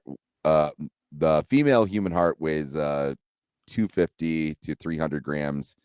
The weight of male heart is 300 to 350. Oh wait, it's not fucking close. The weight of an apple is about 100 grams. So Well, that's another strike against this movie. That's how boring this film is. We're measuring hearts. How much Hearts does and an apples. apple weigh compared to a heart?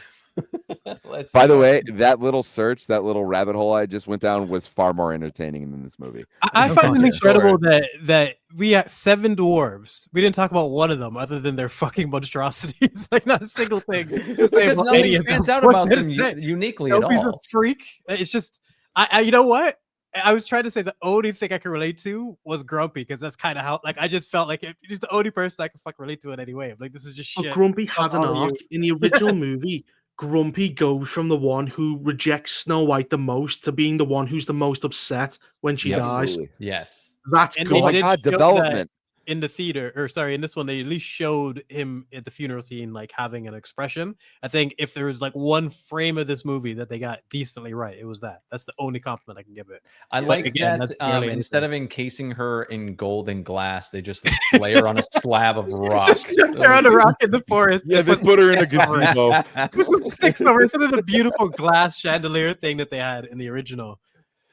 Yeah, no, Oh my God. Grumpy had like a really bass line in the original one. He's like, it's like she's gonna come in here. I think it's something like all women are poison. Yeah, he you fucking know. hates women in the original. Yeah, no, he was like they come in with their feminine wiles and they're gonna make you want to like clean shit and they have God. They can never add Bambi that. helping her do her hair. They try to You know. swap the owner of the arc over to Dopey, right? But then it doesn't work at all because so the reason in this movie that he doesn't speak is that he's kind of bullied by the other dwarfs. And that's Really? the reason he doesn't speak. But then when he speaks, he has a perfectly normal, half decent voice, and he's clever and intelligent, and he sounds like a normal human being. And it's such a weird little thing to throw in. Why would you do that? Why would the dwarves bully him if there's nothing actually worth bullying about him? I don't Do remember you them think bullying they're him. deeply homophobic? Do you think they're going? Maybe. The last time he talked, they all went gay. And just went quiet. Just look at then- him, man. He's a freak. That was another part of the movie that I hated, where they all listed off their names to Snow White, and she couldn't stumble on somebody's name. She's like, no, got it immediately. My mother told me that it's important to learn people's name, and I would just Remember like, the peasants' names. Remember all the pores. Oh, Is that them trying to set up the ending where she recalls Yes, the guard's name pretty 100%, much? And yeah. it's just like, oh, fuck you, movie. Yeah, and the setup and payoff is very obvious in this movie. It's like near at the beginning when, like, after the Not Prince has stolen some potatoes and run off, and she says, "Well, I'll speak to the Queen about it." And then she says, "I think the people they need their pies," and Gal Gadot is like, "The people do not need the pies," and Snow White is like, Snow White, she's like, "I don't think that's fair." And there's a nice long lingering bit because that's a setup to something tragic that's going to be paid off later. It's like that all the way through. Same thing like the apple. The apple is kind of set up by the substitution with the heart in the box, even though it makes no fucking sense. And remembering the names of the peasants, very blatant setup and payoff stuff. I mean, they're trying, but it's not working at all. Anything they try tends to fail. It's incredibly weak. It's like the thing that I think Reaper mentioned it when they're talking about, oh, bring me her art, take her, get her, and then they immediately cut to her picking apples. Like there's just nothing in between. We just teleport to the scenes. That we need to. How did she even get there? And like that was the moment for me where I'm like, oh boy, here we go. This movie's gonna be a pile of shit. What's weird is that Jonathan is in the castle and all he's doing is stealing potatoes. Mm-hmm. Like, why doesn't he assassinate her? Why doesn't he steal a crown? Why is he stealing 3 potatoes? Did he? How did he the even amount get of in there effort first place? for some potatoes? another Risking his thing where they life shoot for some themselves yams. in the foot is the one song that I thought had potential was Princess Problems, where Jonathan is singing in the woods and going like, hey, you're not used to this because you're a princess and you're used to the princess treatment. She's not, though. Like she's been abused, she's been dethroned, like any aspect of that, but she's also been from what I'm told, I didn't infer this from watching the movie, but from what the movie has told to me as someone who watched it, is that she's perfect. She can't screw anything up. So like, why should she be upset about her situation? By the way, she knowingly ran away and knows the situation he's in. So now you have Jonathan just being a dick, going like, well, you're a princess, and that could have been an excellent song, and if utilized correctly, that would have been a really great thing to have in your movie. But they did it incorrectly, and it just felt disjointed and weird, where this thief is going like, well, you have it so easy, you being persecuted by the most powerful person in the realm, and so, like, it doesn't Also, track. It doesn't. how typical is it that Snow White immediately falls for a bad boy? I can Yeah. change Yeah. him. I can. Lame. He's different. Their Oh romance yeah, he was, should have like, rolled worse. up on a Like, fucking motorcycle, right? Like, May and Smilo Ren had a better love story than these two. Like, it was just fucking terrible, man. oh, it's so just sad because it's true. Absolutely wooden and forced, and they didn't really do a good job of portraying her enslavement or any of the hardships she went through. She fucking swept that same room for like 10 years. Yeah, for a long You know what I time. mean? That's Yeah. it. And she didn't portray someone who suffered like through a lot of hardships and like carries that with her. Like, I have a lot of issues with whole lot of issues with Daenerys through Game of Thrones, but they did capture like the issues that she did, the shit that she went through is something that she carries with her in the early seasons. And it's one of the things I appreciate about her. They couldn't even attempt that in this. You forget that she had a bad life whatsoever. It's so lame. Well, how Yeah, bad is it when you even finally the get to bad the boy end? with the chip on his shoulder, they don't do right. Like, he should have had even like his main song, like I said, his princess problems. Like, he should have had some disdain for her because she was born with the silver spoon in her mouth. You get none of that. Like, it's just so poorly done. Uh, I'm just gonna It go out on a also limb here, guys. doesn't I did not work like this because movie. he says he keeps singing princess problems, but at the same time, she's trying to be murdered by like 50 people. It's like, oh, She's doing her princess best to get problems. murdered. Armed guards are trying to murder me. Oh, princess problems.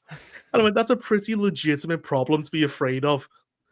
See, it would I be, mean, I if have they watched changed Game of it up a little Thrones. bit That at the is an actual beginning princess of the problem. movie, because I think part of the problem is that the beginning of the film, obviously you're introduced and it's kind of like the before times, everyone is happy, the parents are alive, there's little Snow White, she's being told she'll be stunning and brave. Then you get the narration which says that, hey, so the mum, she just kind of died. And the dad, he went off to fight a embarrassment. war. And he also just kind of died. And an evil witch queen who's definitely evil turns up. And she was So evil and she was mean.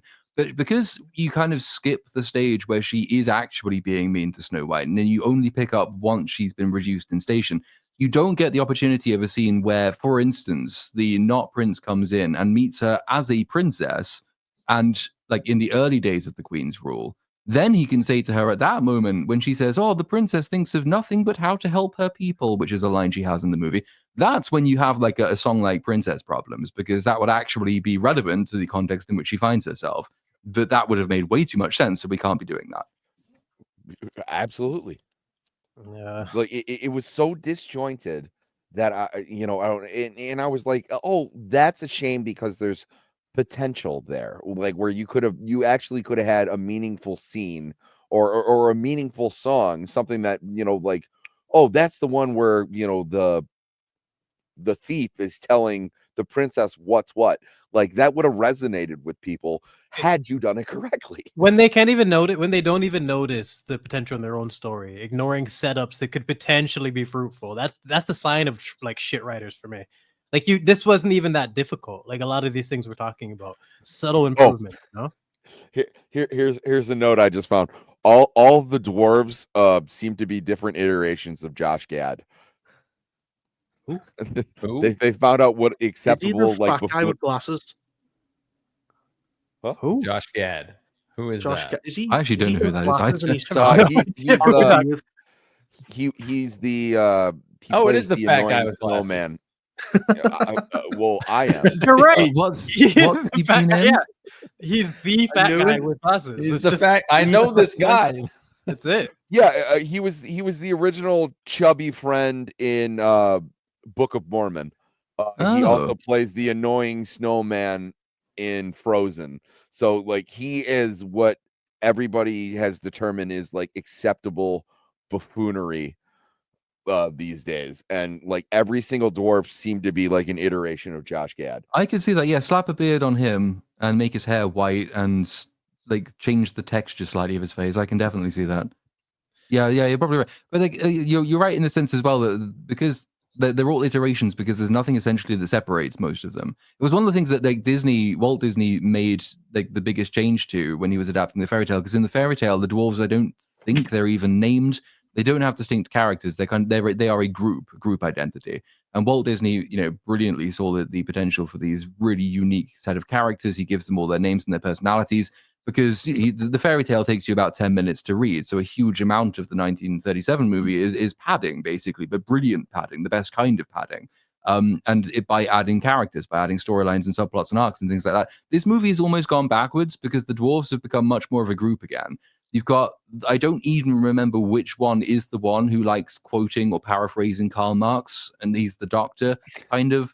But the only one with a distinct personality really that comes to the fore is Dopey. The rest of them you can kind of just interchange at will. Maybe Grumpy and Dopey, because but the rest. I actually don't. That is a great point. The fact that there's seven of them. I don't remember in the original movie if the dwarves are named, or is that something that we have given them? Oh no! In the movie, I think they're all named. Yeah, in the 37 movie, they're all named, but in the fairy tale, at least the Grimm fairy tale, they're not named. But I'm sure Disney does actually have that. They all go around saying their names to her at one point, I think.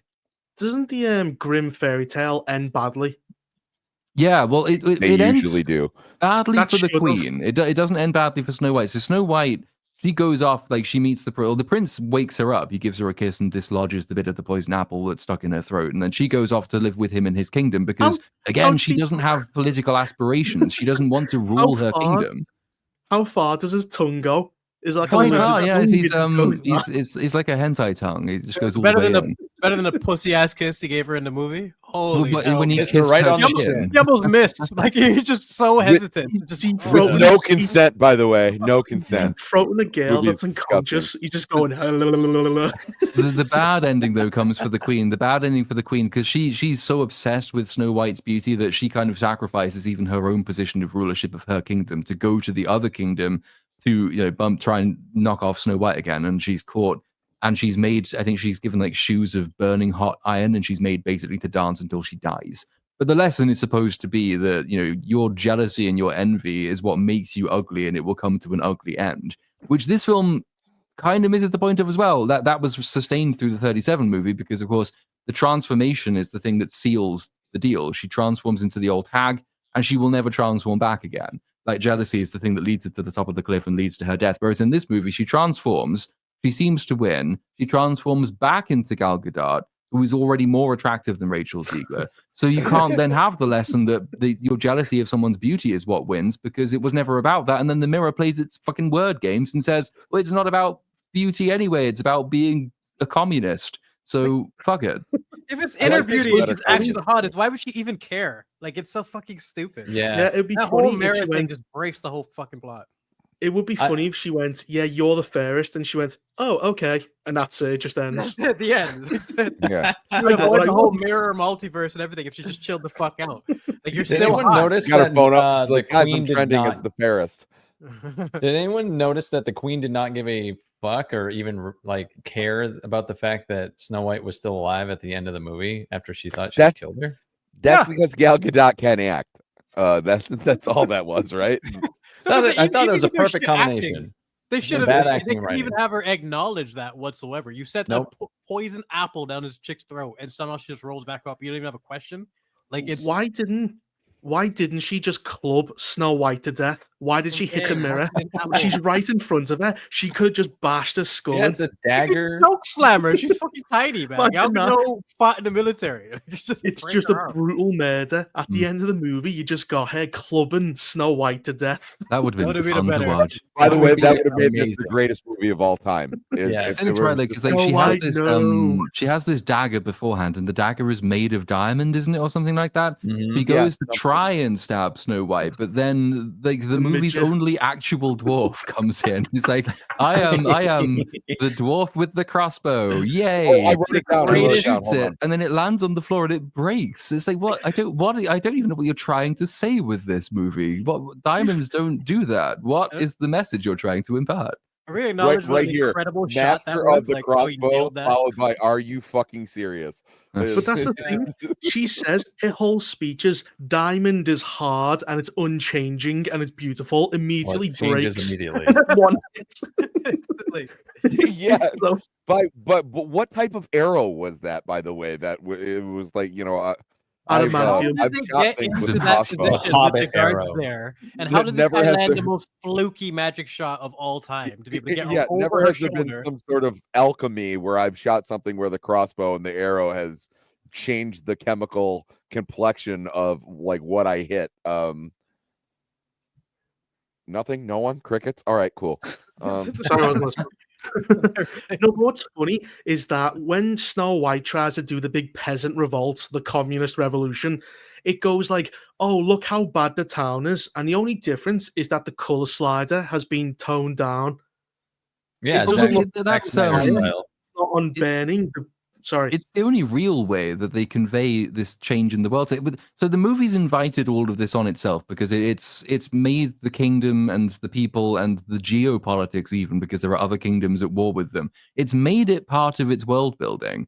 And the queen is supposed to be this evil tyrant, but the only real thing you see that changes is that she's apparently confiscated everybody's colorful clothes. So now they all have to wear kind of brown and gray. I guess colorful clothes are another confusing luxury that the plebs can't be allowed to have. But like you kind of sit there wondering, well, again, if the people are this willing to rise up against her, and if she has been denying them all of their colorful clothes and maybe their potatoes as well, why haven't they already done this? All you need to do is turn up to the guard and say, hey, remember when you baked cakes? Yeah, that was more fun. Let's go and overthrow it. And they don't think to do it themselves. But that's kind of the unspoken Karen-ness, I think, of the movie, in the sense that like the entire world is full of poor, beaten down plebs who are just waiting for the liberal white Western woman to turn, or not white in this case, but to turn up and lead them to their salvation, because they can't possibly take this agency themselves. They have no agency. They just sit there and accept their lot until an enlightened woman comes and shows them the way. Yeah, the Oh, guards could have had another- personalities of go their ahead. own, like actually have been characters, and we Like could the have had God a setup of like of them missing their former lives, and that could have actually had some meaning towards the end if we knew what type of life they led before, rather than that stupid intro that we got where everyone was just dancing around. How are we Mhm. supposed to get any meaning out of that? Like, I know what you're trying to achieve, but you could have did that with a throwaway line instead of wasting my time. And Like, these I setups thought could have this actually This had was some the potency note to that them. I had at the end. It says in quotations, I have "it's time." Also, what the fuck are you gonna do? What has changed since you've woken up? Like, what about now has made anything different than what you could have done in the beginning of the movie? That's what I mean. It makes them like NPCs Yeah. that didn't think about this themselves this entire time. They weren't characters. They had Snow White in a red dress to come and say, "Hey, Bill, remember when you used to bake?" Oh yeah, and it's like, what the fuck? It's Yeah. it's so weak. The difference, What's the thing they're interesting- going for and that they're leaning on is that because she has awoken to her true power and potential, everyone else in the world wakes up to it as well. Because they have this line near the beginning of the movie where they explain the reason kind of for her not doing it before is that, oh, the people of wherever the fuck, they kind of forgot about Snow White and she almost forgot herself. So she has to They go and find didn't, though. herself. Nobody That's forgot another about thing. her. Everybody Dude, knows do they who she is. name the kingdom? Exactly, yeah, they did. They don't name the kingdom, no, but Brooks is right. Like they didn't forget because as soon as she walks back in, they all say, "Hey, it's her." Instantly. It's so stupid. Like everything they commit to in this movie, they either forget or just ignore. It's Oh yeah, mindlessly- right at the beginning of the movie when they're like, and everyone forgot about Snow White and who she was, and then the entire movie is just people being like, Snow White, Yeah. the princess. How does she? Oh my God. Snow White, Everybody Snow White remember? forgetting about her dad is crazy. The Queen forgetting about the fucking apple is crazy. It's just all these little, just tiny holes that you in a movie that's so fucking simplistic. I just don't understand how they could do this, man. Unless it being a Frankenstein movie is pretty much the only explanation. hmm Yeah, because you can't. No, It's so it's simple. How do definitely you a fuck movie this by up? committee. But it's like Captain America: Brave New World. Like that was clearly a Frankenstein movie. It's one of the best examples of it. I didn't know this was going to be the same case to this degree. Like you legit have a blueprint to work with. Like come on, people. No excuse I'm for this. assuming you guys have all seen Diamonds Are Forever, like the James Bond film. Yes. Okay, I'm going somewhere, I promise. There's a line, I can't remember the Bond girl's name in that particular movie, and she goes, James Bond, famous spy, James Bond. And I was like, well, he's doing a terrible job. This whole movie felt like that, where just like Snow White is the worst kept secret in this whole thing, where we're going like, and everybody forgot about her, but everybody recognizes her as soon as they fucking see her. Like, obviously, no one forgot about her, and Well, they everybody recognize her when it's Jonathan. time for them to recognize her, because when the Not Prince shows up in like stealing the potatoes, he doesn't recognize her then, and he doesn't recognize her until later. But all of the rest of the people, they do recognize her immediately, and she's the only one in the entire Magic Kingdom with that fucking awful haircut. So how could she Exactly. possibly be mistaken? How do you forget that stupid Oh, bucket? the Farquaad. That is impossible, man. How did she Potato leave the Man would have castle to known. pick apples? She's going out with the huntsman to pick apples in the most obvious dress possible. Yeah. People would Nobody see her recognized singing, her. and they would see her hairstyle from like a mile away. Like there's no freaking way. It's just There's a none of it woman works. leaving the castle with armed guards that looks like Snow White. Oh, that might be Snow White. She's surrounded by birds and squirrels. Yeah, that's definitely her. Like Jesus Christ. How man. fucking useless! Like in the original, the animals are trying to warn Snow White. These ones don't even fucking bother. They just go to the dwarves. She just follows them into the door space, like, yeah, I guess they know what they're doing, and she just knocks out completely, like she's like night of drinking or something. Which is like Platoon was saying, it should be an urgent situation for her. But the way they incorporated the animals in this was like cheap. It was like them another thing that they just had to attach from the original, but they just felt like it's just this big burden that they have to overcome. You know what would have been a better idea if the Queen gave the apple to Dopey. And like tricked him. That would have been more believable. He might have bought that. You know what I mean? But this idiot with her blockheaded haircut. Even if it wasn't to kill Dopey, which I would, but you could have just gave him the apple and he could give the apple to Snow White, and it would have been less terrible than, yeah, darling, you need nutrition if you're going to run all the way to the capital. Or even trick him to give it. Here's a gift for your new friend to say goodbye. Like they could have used that in some way. But does that mean that the end of his arc is just him like wrought with grief and he just jumps down a well? No, but that's how you set up Arya Stark arc for him, the Queen. He wants to kill the Queen. The ends with Dopey making a list, like Arya. Like I'm down for that. Like Dopey's. They make him bite the curb and stamp on the back of his head. American History X style. Oh, bite the curb. Oh my god, this movie is shit. Well, that was going to be the question that I was going to come back to. So, is this definitively the worst of the live-action adaptations? Because in terms of box office, the only comparison is, and I'd forgotten this movie existed. It's opening closest, I think, to the live-action Dumbo remake. I didn't remember there was one of those. But there was one. No, I didn't either. I haven't seen Dumbo, but it's better than this. It's better than this for sure. It has to be. This is like the worst thing I've ever seen in my life, man. What's the ranking systems? You've got Little Mermaid, you've got Mulan, you've got this, whatever the fucking abomination this is. It's the Peter Pan on Disney Plus. Peter Pan. Wendy. It was Peter and Wendy. Peter and Wendy, that's the one. I didn't think you could top He was Mulan. Sri Lankan. A Sri Lankan Peter Pan. So for live action, has anyone seen all of them? That's a good question.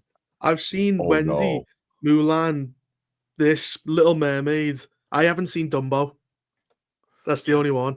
This and did anyone want to see Dumbo? Because what I'm getting at, it's the same thing. What they did with what's The Greatest Showman? I was explaining this to my wife, where I was like, this is egregiously historically inaccurate because like they're aggrandizing this guy who took like people with disabilities and like put them in a tent, and then like at the end where like he's like riding an elephant in to like go visit his kids, you're like, no, this is terrible. Actually, like this is not, you shouldn't treat animals this way.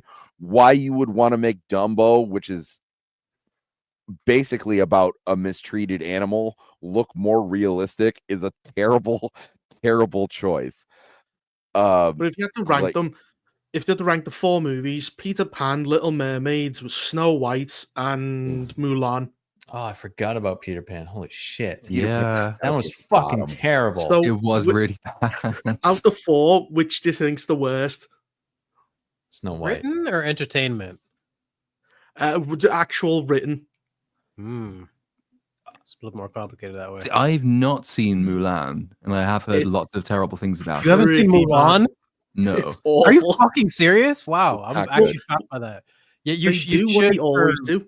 Within the first like 5 minutes, they obliterate her character in terms of what she's supposed to be. She literally Yeah. is like a Power Ranger in her introduction. And I don't think I've ever been more angry at a movie as quickly as Mulan. Of like, you immediately tell me that you have no idea who this character is. Thanks. Yeah, like So you're all the you're girls out are in the first oppressed. 30 seconds. All the girls are oppressed, but they all have super chi powers that can like bend steel. You literally for your How- job, I think you should see How are Mulan you because oppressed? you need to be able to reference her when people talk about Mary Sue's. It's like not Yeah. seeing Ray.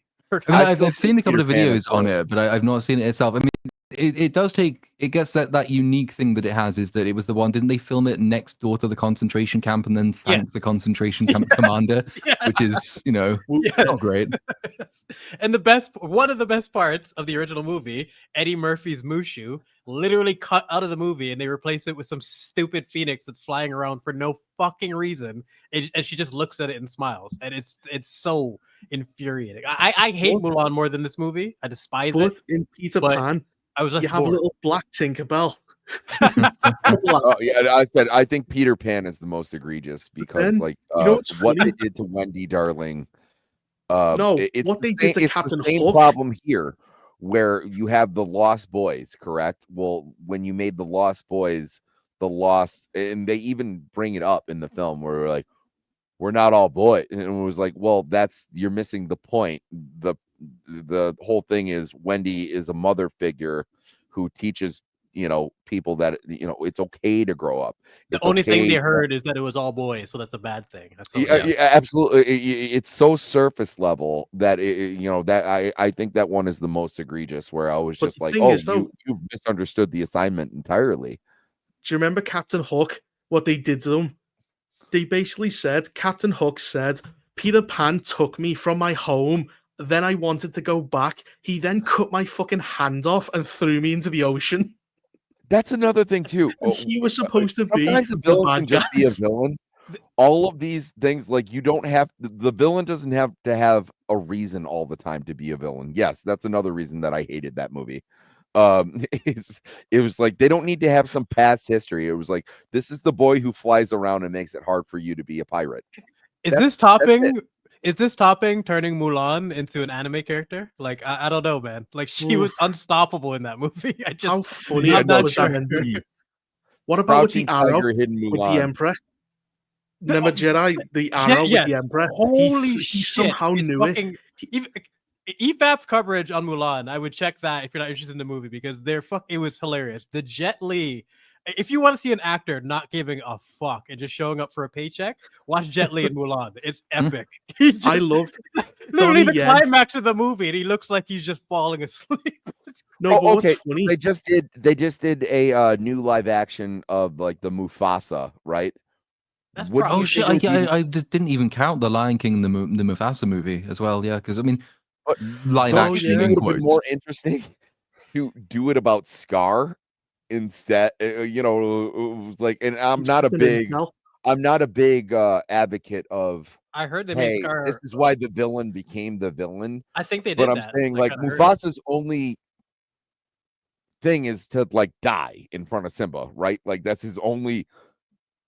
He's dead like 15-20 minutes into the original film, so like showing us that he was like once a character who also liked other characters, and there might be some symbolism or And Scar is an similarities. incel. Yeah, Scar would Scar is be a an more incel. interesting character to do that. Like, it's almost like people throw these ideas out and they're like, no, that's too good. Well, We Mufasa. have to have a shittier idea. Well, what they always do. Mufasa stole Scar's crown. He's a usurper. Yeah. So Scar is perfectly fine with murdering him in that movie. Is what they always do. They go back and change it and ruin everything about the original. Yeah. He's an No, incel, they and Simba is a fucking bastardized usurper. everything that we liked about the original, and I don't know who these modern writers are where they're like, hey, let's flip this on its head. Sometimes we don't want that. Like I'm not looking for you to make me think when I'm watching like a retelling of The Lion King or anything. It was like they're talking lions and it's basically Hamlet, right? That's the thing. It was like I don't need more stuff on top of that because like I already like the original story. One of the reasons what's the Star Wars movie that leads right into New Hope? Revenge of the Sith. Rogue One. Rogue One. One. Rogue One. Rogue Oh, One. Rogue One. One of the reasons Rogue One did so well is it leads into one of the best movies ever made. Like it's almost cheating. So like like I'm going to be intrigued about the story of how they stole the plans and got them to Princess Leia because like I love that movie so much. It fills in a Like- 40-year-old plot hole as well of how they got Yeah. the fucking plans. I'm like, this is what you should be doing. But Do it things that are introduced actually another logical. problem. Probably. I wouldn't Because be surprised. when Darth Vader breaks into the ship, he says we intercepted plans coming from the ship, and it's like, no, you didn't. You saw them fly off. Okay, but my point is, you know what Mufasa didn't do? I'll still take that fight scene. Fuck it. But yeah, the fight scene's awesome. It's fucking But the thing- badass. But we're talking about Mufasa. Let's Yeah. not forget, Little Mermaid had Aquafina singing as Scuttlebutt. Oh yeah. Who thought that was a good? Also, like, do you guys ever do this? Like, sometimes I'll Google celebrities and like see what their age is, like compared to mine, and go like, oh, they're looking good. And I was like, Pierce Brosnan. Aquafina's probably got to be like pushing 50.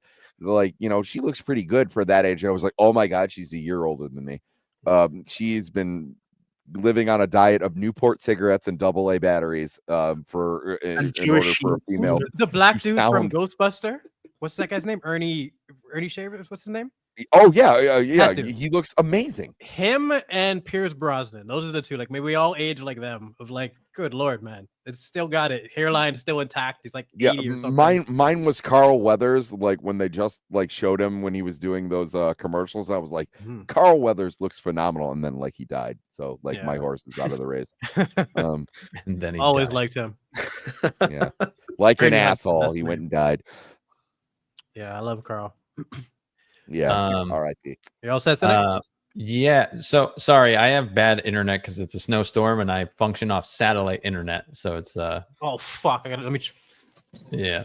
But I think it's time to, unless you guys have anything left to say about Snow White, we probably should get to the super chats that have been sent in if that works for everybody. Watching this one felt like my last thing soul that I had actually been liked raped. about the movie. I thought Gal Gadot's crown with the stained glass looked really cool. That's it. That's the only thing I liked. A thing. All right. Reaper, what were you saying? I was just saying, watching this felt like my eyes had been raped. That's pretty much. That's a good way to describe it. That's not hyperbolic at all, man. I said to Cynic, like, I'm trying to think of an example because I don't want this to be recency bias, but it might be the most boring movie I've ever watched in my life. I don't ever want to watch it again, even for a review. Like, I'm fucking like, it's just I can't deal with it. It's unbearably, undescribably shit. And we're not just talking from a writing standpoint, because writing is writing, we all have our standards and whatnot, but if it comes down to it, entertainment is what it's all about. And when you have something that is this lacking in entertainment value, I just can't recommend it to anyone. Keep your kids away from it. Don't even watch it for like, the only reason to watch it is if you're going to make a video on it. Otherwise, just skip it. It's terrible. Yep. I think I said in my review too, something like, don't show your kids this one, please. Just show them the original. It'll be fine. Lead a better life. Fucking hell.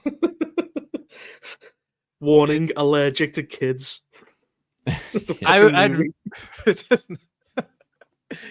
I've been bored to tears of these fucking Daredevil episodes. That's an example, but nothing compared. It's two different tiers.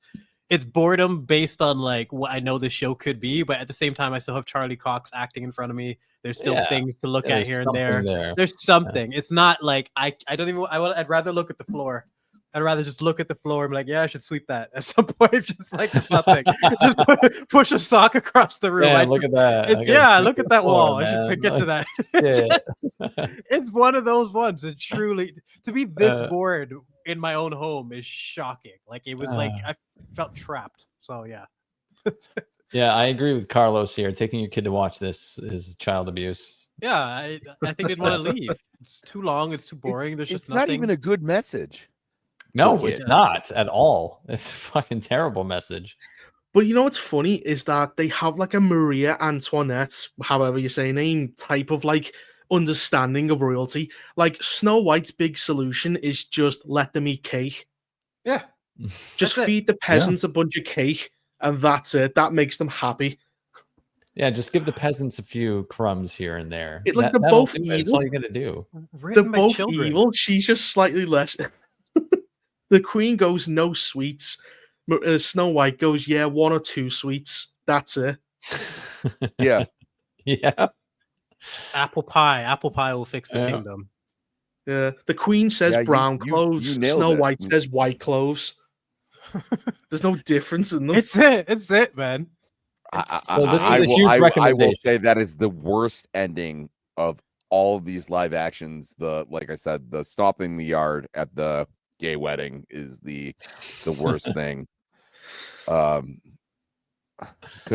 at that point you're already so done where you're like, guys, just finish the fucking song. Don't do the like. I'm so over it.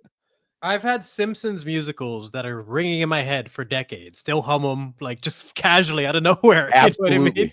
And because they nailed them, and you got so much character, and they're so memorable. Then you have shit like this where you want to rip your eyes out as you're watching it. You can't believe how just distasteful it is. And dude, if they would have ended it with "We Put the Spring in Springfield," better movie.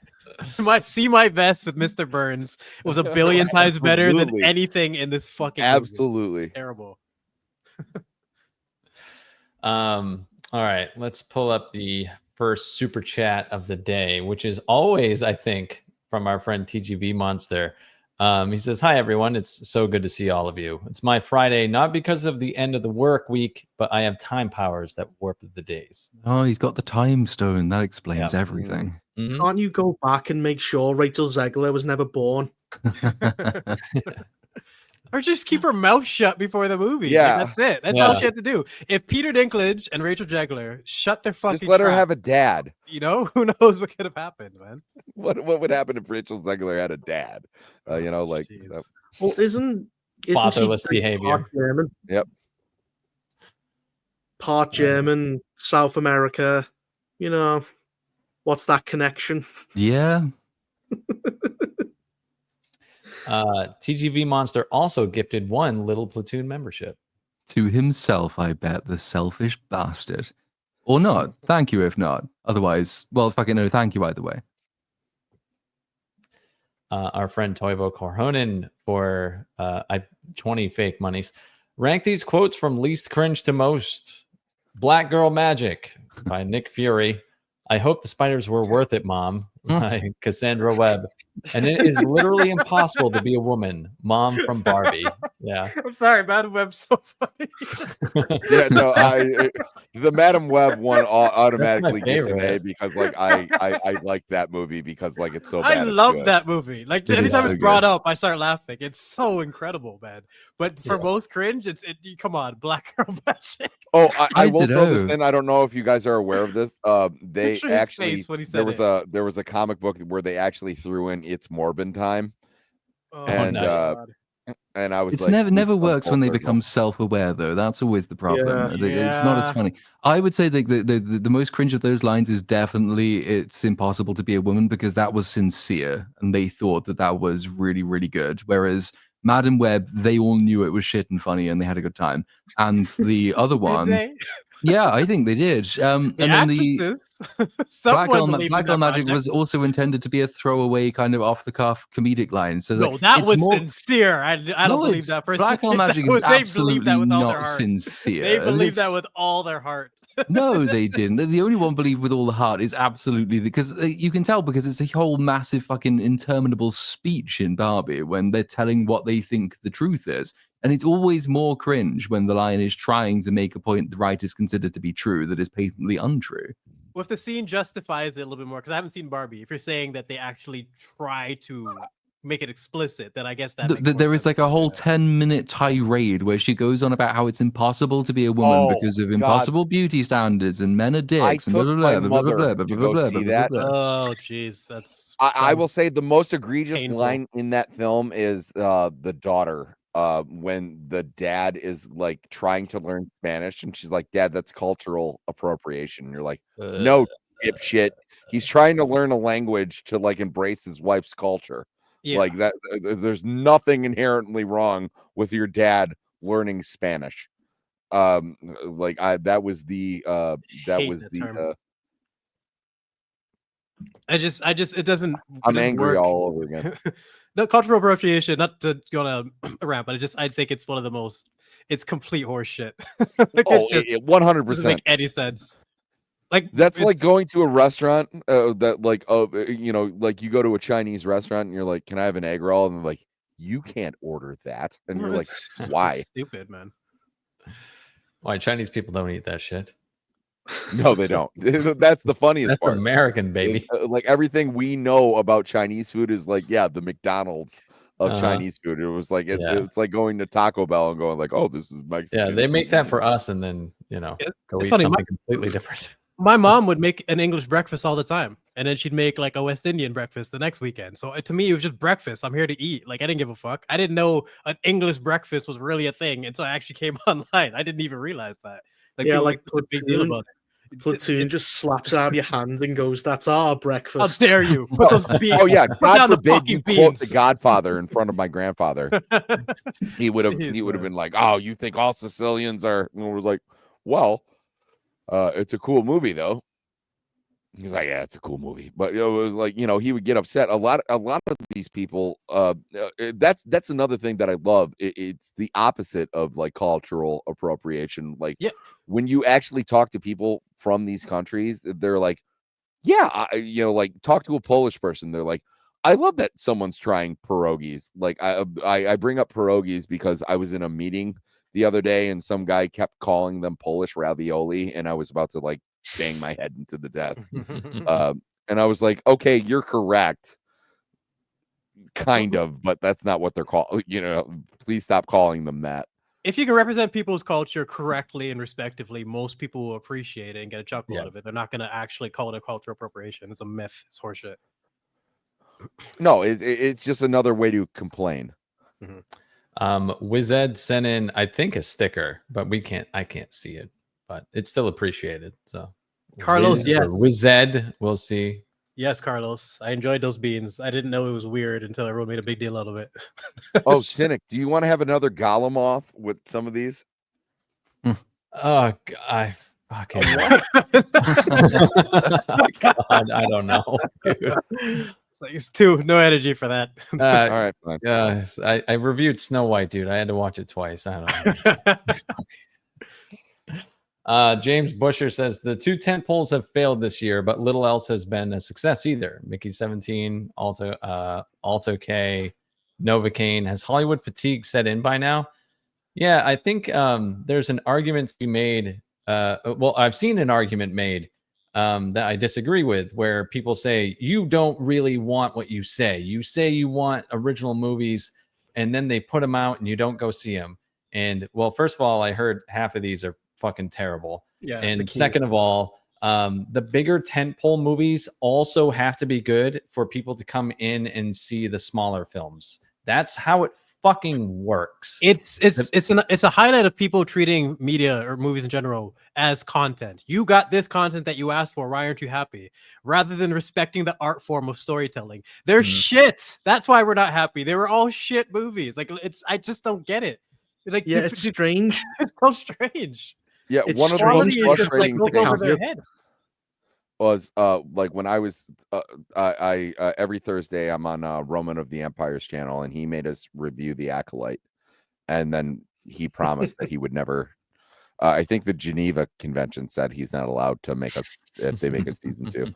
But one of the things that I had the hardest problem with was I would wholeheartedly review it as a piece of media on its own, like not Star Wars. I would say things like, hey, I think it's a bad idea that you should knock your main character out and have them wake up in a different place, because that's poor writing. You shouldn't do that. Like, a clever writer will find different ways to get their main character into the next scene, correct? But they would knock her out, and then like I think it was like 3 or 4 out of what 8 episodes where she would just wake up and go She and then literally got she would just, knocked out every other episode, pretty much. and then Like she I should would have had have concussion by the end of it. I would have people go, that's racist, and I was like, well, that's insane. And then I would also have people going, well, she should have never gotten the part in the first place because of such and such, insert racism here. And I would have to politely tell this person, like, you're not helping me on my critique, because like you're actually being racist. Like it's hard. It's a hard thing to navigate when there actually is real shit out there, and you do have these shills going, we gave you what you wanted, and we were like, not exactly. No, you gave us something bad when we asked for something good, and then you're expecting us to eat it up. I don't understand why you're Well, they upset that know. I'm upset. Like, Well, they how know does that me you're not biased. liking something ruin your day? Well, they know, because when everyone says I want something original, that comes with the implication that it's good. Nobody wants Yeah. shit from a different ass. Exactly. Thank you. When someone says that, we don't even need to apply that because it's obvious. Why would I want something that's original but shit? You know what I mean? It's Reaper, something you that we just don't said even it feel like we need to perfectly. mention it, man. Yep. It's such Anything I would add, like, why would I go to the Oh. Sistine Chapel and redecorate? Like, that was perfect. Learning that people have really a tough time understanding standards is a good thing to do early in YouTube, because it could just be frustrating if you don't. Yeah, just stay out of the comments if you're a YouTuber. I can tell you that. The Masterpiece says the village dancing scene looks like Middle Eastern Durka dance filmed in a Bollywood style. Yes, very fitting for a story based on a 19th century German fairy tale. What are we doing here, guys? seriously, Bollywood it was screaming Bollywood. That's Yeah. That's exactly what it looks like. Yeah, And actually again, couldn't because you have the describe it. whole Bollywood is multicultural perfect. thing. It's not though, because you have every single race, because it's Disney. We have to portray everybody equal. It's so lame. It's so incredibly lame. I like you've seen Game of Thrones, Sammy. Like, I like the fact that when you go to the north, people are pale because it's north. You go to the south, people are dark it skinned. makes You go to the sense. east, they look Middle Eastern. It's like you can tell where the fuck you are before the scene even starts. But in Disney, who knows what's up, what's down? It's everybody has to be of all colors, shapes, sizes. Well, they do that in Lord of the Rings. You can tell the difference between Rohan and Gondor. Yes. Yes. Yes. 100%. And they look identical. Rivendell, the Shire, takes the talent settings. to do that. Yeah, but it's not just talent. You have to be aware of how important it is to be able to distinguish between the people. And like some stories are actually going to go into detail, from the setting to even to the way people act. Like, immediately, just from body language, you can tell if it's a good series. But then there's places like this that just don't Game care of at all. Thrones is a perfect example where there were times, it's a long show. It's got 8 seasons where I would go, oh, where are we at? And then you would see what was Aquaman, what was his tribe? The Dothraki. Thank you. Aquaman? Dothraki. I'm not good with I thought you were talking about Theon Greyjoy, like just fucking. Yeah, but the Greyjoys is a perfect example. It was like, I didn't need to realize, as soon as I saw Just by the People, I knew I was in the Iron Islands. When I saw the Dothraki, I knew that we were wherever the fuck the Dothraki were. Yeah. You know, That's like awesome. that's world building. That's important to do. It's but it's when they cared about it, man. It's better days, man. Better days. Oh, but the also world building in that show was the R.I.P. shit the too, so, Dothraki. yeah. They just kind of went out. And then they came back. What are you talking about? They got resurrected. Don't even get me started on that fucking show. Raptor Jesus says, surprised Snow Off White didn't wake up by herself. Yeah, they did allow the prince to kiss her right on the fucking underbite. I was surprised by that. Yep. It was such a weird staging because they must have noticed that he went in to kiss her and missed. So like, was That's there the one they went with though. But like, does that mean there was direction? Was there like an intimacy coordinator who said you don't want to go anywhere near that, so don't? She'll Like, what happened? Do you ever see Alien? Don't go near the mouth. No, yeah, it was like that. They talked about it at the inauguration where Trump went to lean in to kiss his wife, but like the brim of her hat was too big, and they're like, he doesn't really love her. And I was like, well, okay, it would not surprise me. That's a weird thing. It would not surprise me if Rachel Zegler was in a different room and they were CGI together. That's the only way. You know what? I think you nailed it. That's the only way they would actually do it. She wasn't actually there. Oh yeah, that makes sense. No, that's perfect. Maybe that's why he missed the kiss so badly. Fucking the alternative explanation is that it was it's a consent thing, because remember, like, the Little Mermaid changed the song because it wanted to stress the importance of consent. So it has the wannabe prince say, like, the crab says, use your words and ask her, and it's like, but she's fucking mute. What's that going to do? But they wanted to stress the consent angle, and I do wonder whether the same thing happened here. No consent. That was my main.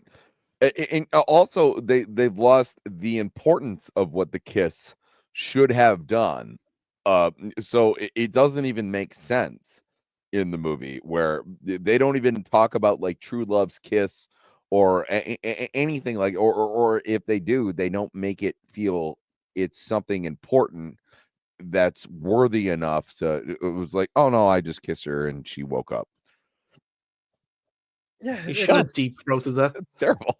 Like, a kiss scene is something that, like, you can really make meaningful, man. There's so many examples of them. It takes talent. You would have gotten the same effect. Of them. This is one of the worst I've ever seen. Just meaningful. Again, Jedi, you would love this too.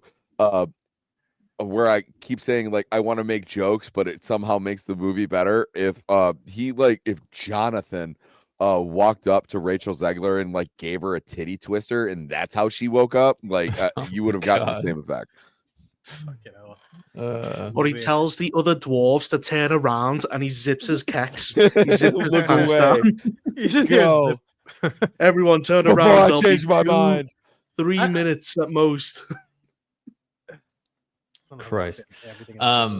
Okay. Lance for $4.99 says, did they redo the song where the dwarfs are washing their hands and Grumpy is waterboarded? They removed it. Yeah, they did. Gone. It is gone. Because as we discussed earlier, they fundamentally change the point of the scene. Instead of the dwarfs really taking a liking to her and wanting to impress her, she just tells them what to do. So they have to create a new song. Yeah. That to me was the most insulting scene. You lose so much of her character in that and what she offers to them. The yin and yang of man and woman, even with all 7 of them. You know what I mean? But instead, here, clean this shit up. Let me show you how to clean your own house because you're such fucking losers. It's just the wrong message. It would have been funny when she died. All the dwarves went, thank fuck for that. Why does everyone keep saying that? I don't think I sound anything like Rags, but I don't know. The masterpiece. I'll just read it out loud. Please tell my new friend in chat that Jedi Brooks does not sound like Rags at all. No, he does not. I don't think he does. I've heard that on so many different. I don't think we sound alike at all. No, but who sounds like random film talk and meme? Those two, I couldn't tell them apart when they're on EFAP together. People confuse me and capital O opinions a lot. No freaking way in hell. No. I'm telling you, yeah. No, he has a very, very specific way of speaking, and so do you. Like, I couldn't even get those mixed up. Well, I appreciate that, Jedi Brooks. Like, what the Give My Jaw says, what do you guys think is the best live action Snow White? I thought the Sigourney Weaver one was okay to good, and the Charlize Theron one was passable. I haven't even seen these. So. I don't know. I think the No. Charlize Theron one was the Kristen Stewart one. That's Snow White and the Huntsman, isn't it? Which made a yeah. huge amount more sense than this one did. So just on that factor alone, I would say it's better. I don't know the Sigourney Weaver one though.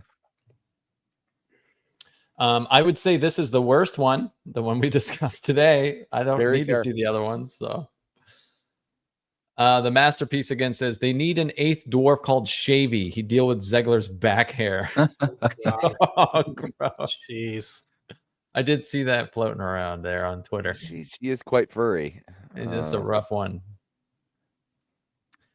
Mega Spidey Man says, love the Snow White discussion. Already looking forward to Platoon's inevitable review. If it's anything like his Peter Pan and Little Mermaid ones, it'll be great.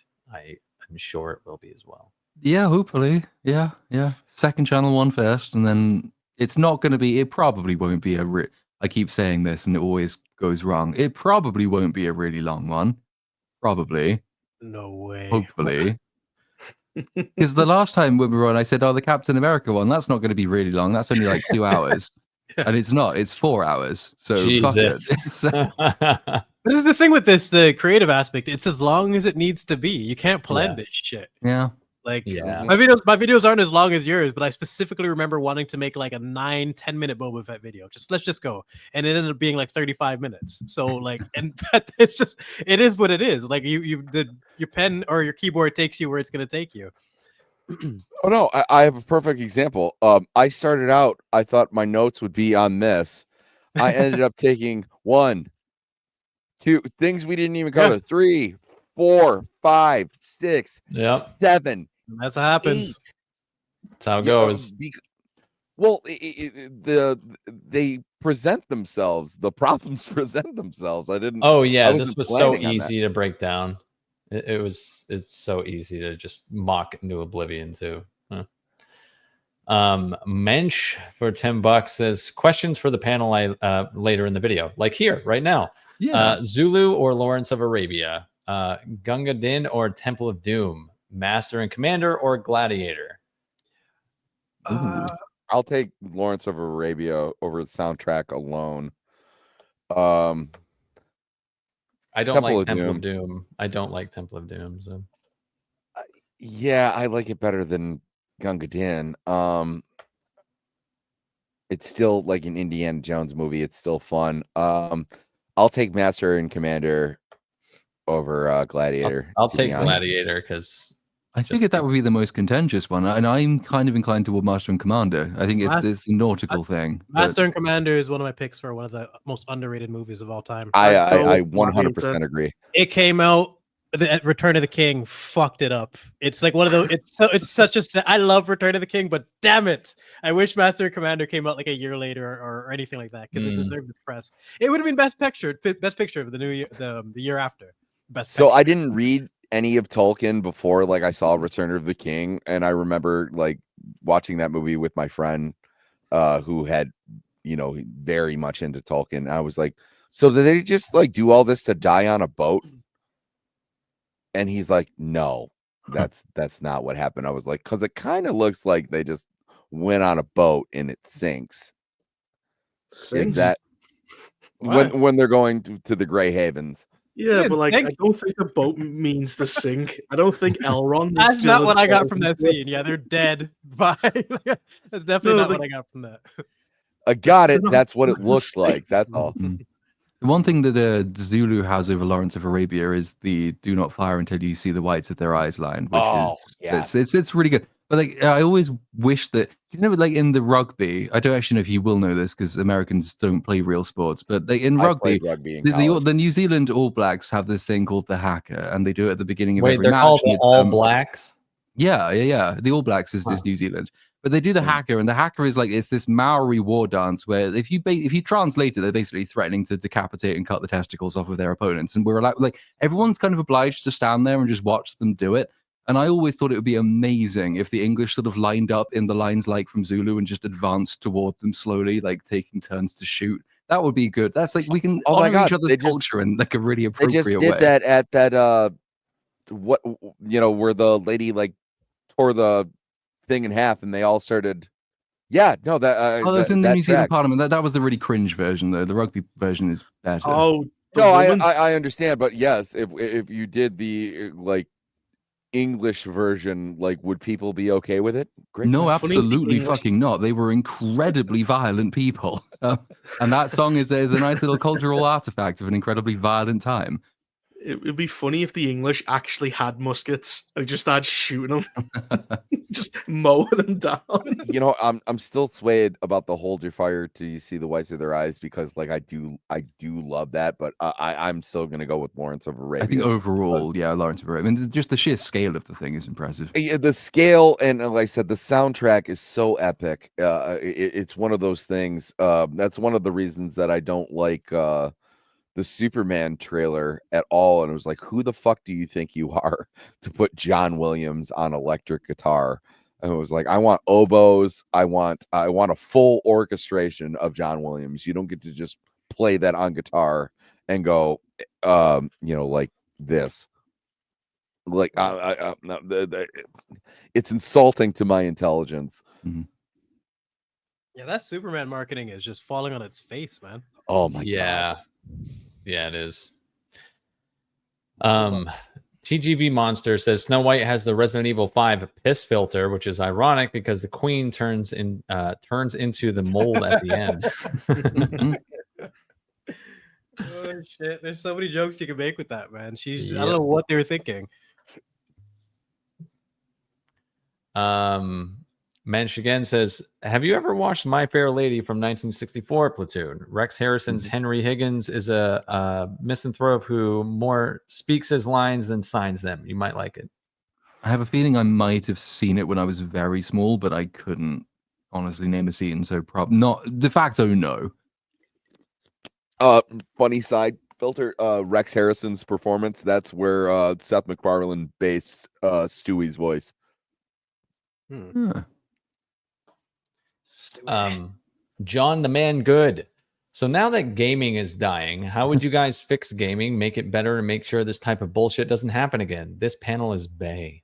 Well, Get back to gameplay and mechanics and stop this obsession with politics and graphics. Yeah. Gaming's not dying. Just play indie games. Some There's plenty of studios are dying, but AAA gaming is dying. I turned on Batman Arkham Asylum today, and I was like, wow, this was probably the last time where I was blown away by game mechanics, something fresh and new back in 2007. Thank you. Like that. Why is it so rare to have discussions of mechanics and the feel of a game that make you want to replay it because of the feel, not because it looked pretty? I was just using this as an example. I almost hate them because of how much they've ruined gaming, just in terms of the thought process behind things. It's just fucking boring. Gives a fuck. But another thing that they did that was perfect was, so you beat Arkham Asylum, right? When you play Arkham City, which this is what I hated. I loved Horizon Zero Dawn.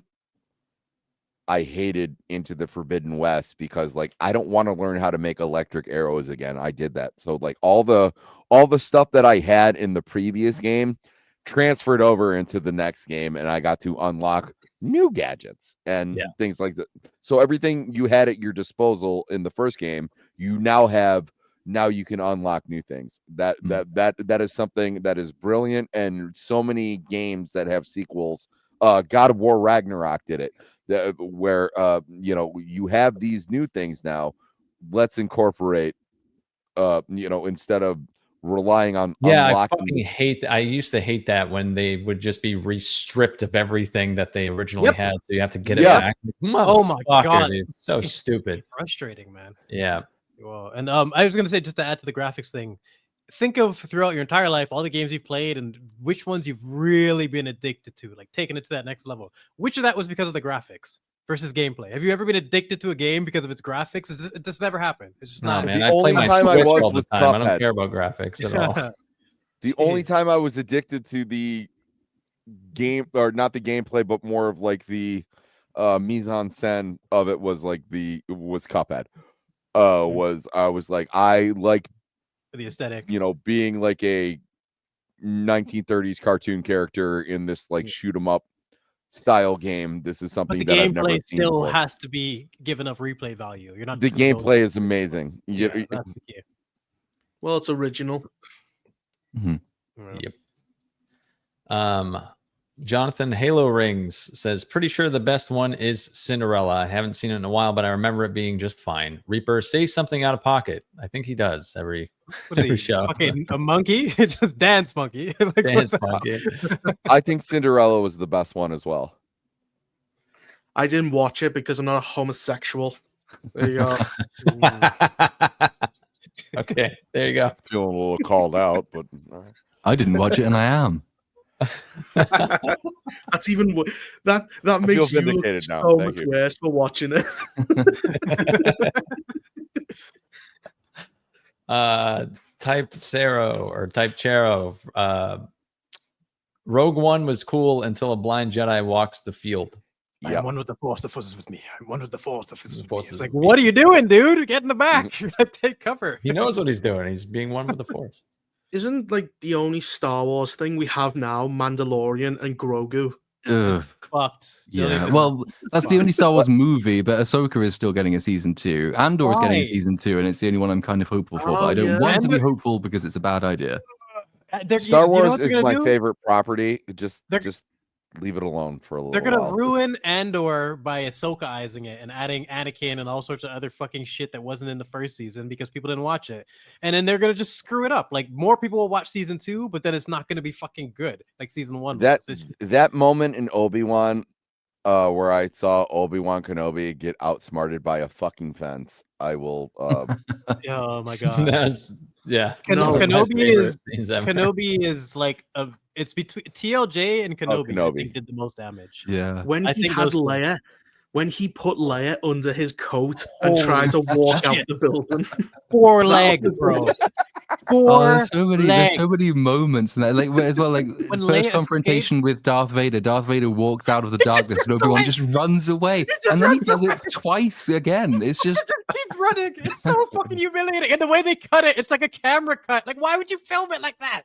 Why would Yeah, you and then film they it have, so like, you the humiliate moment- him? where like Vader's like mask gets destroyed, and when they like, stole started, that from Rebels. They and stole that's that just- shit. They but even did, but before I'm that- I'm saying like that was such a cool thing to actually see in live action, and to have that happen in that series. yeah, they was- stole it with no meaning.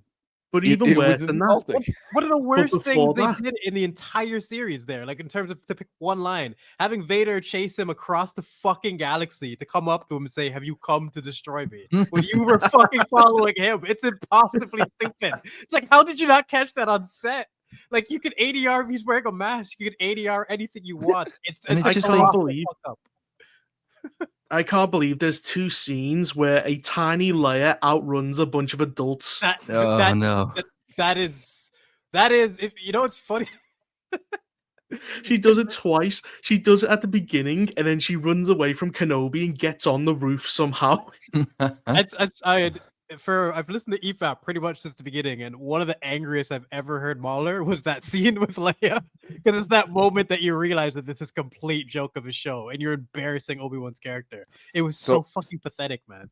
I hate. So that my scene. first bout with content creating was during the COVID lockdown, and I had just gotten the Black Series Darth Vader helmet, where it has like the 3 parts, it has the helmet, it has the mask, and then it has the little thing where you can be like, tell your sister.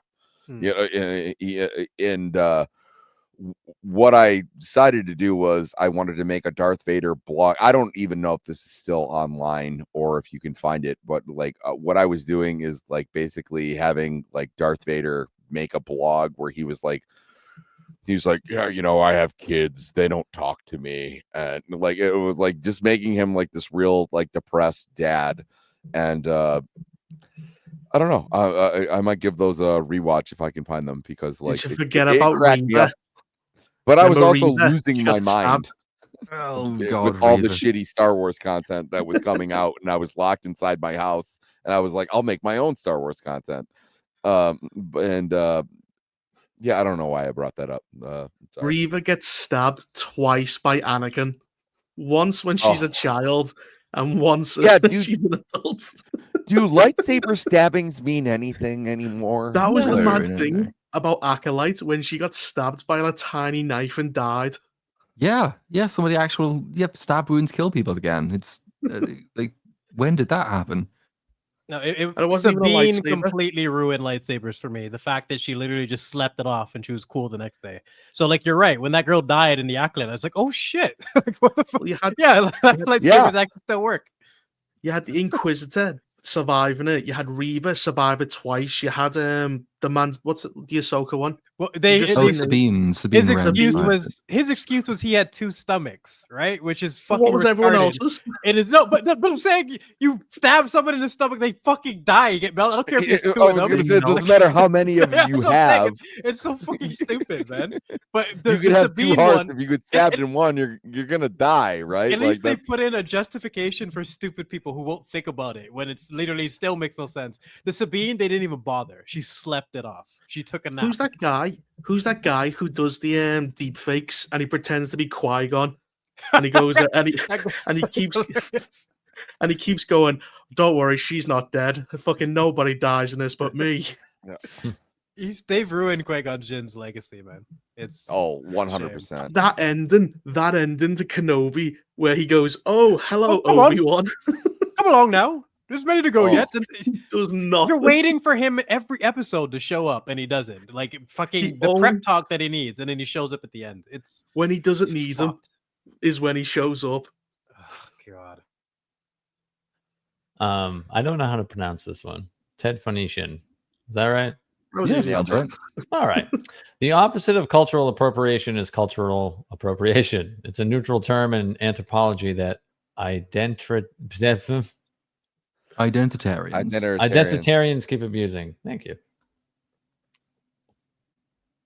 Yeah, I mean the like if you want an example of people who like really commit themselves to no cultural appropriation whatsoever, it's the murderous inbreds from is it Deliverance, the banjo playing ones? There's no cultural appropriation going on there.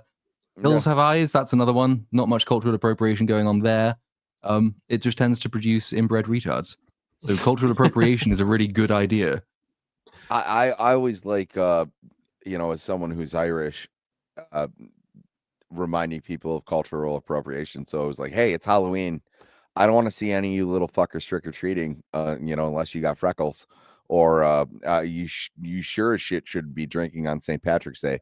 Why do we not say these things? Because we don't care. We're happy that like people want to celebrate our culture, or even if it's your excuse for getting drunk. Like I saw it one time for like, you shouldn't be drinking margaritas on Cinco de Mayo, and you're like, shut up. Like let other people. I can't enjoy another country. I can't say that. Hey, they have that figured out. It's mind-boggling to me. Yeah, no. Here you go. Scion Lamp. There was like, as an Irish man, I agree. You know what we call Irish people call St. Patrick's Day when everyone else is drinking their green beer? We call it Amateurs Day because we're drinking all the time. Okay. Isn't St. Patrick Scottish? Oh, I'll tell you something. No, You've St. Patrick appropriated the saint. He's Scottish. He came to I'll tell you Ireland. something that'll blow your mind. St. Patrick, his color was blue, not green. But it's popular, so that's what it is. It's green now. Fuck him. It's But green. the thing is, though, how far do you take it? Do you not have French fries because they're French? Do you not have hamburgers from the Hamburg? Well, even when it comes to just accents, like I always want to ask people this who try to pull the cultural appropriation card is like, is Andrew Lincoln, Rick from The Walking Dead, is that disrespectful and a Brit doing an American accent? Or is it only the other way around? Acting, you know what I mean? Yeah. Yeah, it's like you can't have both. Or they'll be like, oh, this person played this person, but this person has a disability. Why didn't you cast this actor who actually has this disability? And you're like, it's called acting. Yeah, that's what I'm saying. I just don't care. Like Tom Hanks played a gay guy with AIDS in the movie. I can't remember what it was. But yeah, that was a gay guy with AIDS. There we go. That wasn't acting. That was I was natural. like, I like seeing Very people fair. be able to go. Like, Leonardo. Does everybody know Leonardo DiCaprio's first role was eating Gilbert Grape? Mhm. Yeah, he played a retard. Yep, he did, and he played the shit out of it. You would think he actually was. He acted the you would- shit out of that He movie. Yeah. killed it, absolutely killed it. So there's a reason he's had the longevity he's had. Look at Imagine, that first performance. imagine if someone said that when I loved you as that retard in that movie. But Yeah. no, someone's Yeah, I was He's like, as much definitely as I got loved that. you on the sinking ship movie, when you played that retard, You sir are in my top 5 retards. Right up there with Sean Penn and Sam I Am. oh jeez. oh, well, Or I Am Sam, or whatever the fuck And it is. Simple Yeah, Sam, Jack. I am. Simple Jack.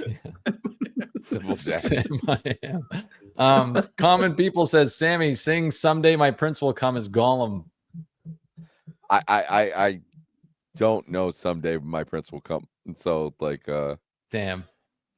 yeah, I'll give you the Little Mermaid because we were talking about. Well, I want to go where the people are. Jesus Of the hot legs. Sounds like ACDC. Yeah, it does. No, that's a little higher. So we have this thing Is called Gollum Creepy underwater? TP, and I wanted to be AC/DC. So like every like local band is like a bigger band for Halloween, and I wanted to do AC/DC, and I wanted to do songs that AC/DC like doesn't play just to make the whole crowd go like.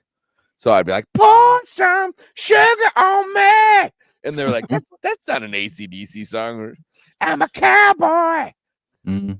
On a steel horse I drive. Just Imagine if you come into the stream now thinking we're talking about Snow White I and know. he's doing Gollum voices.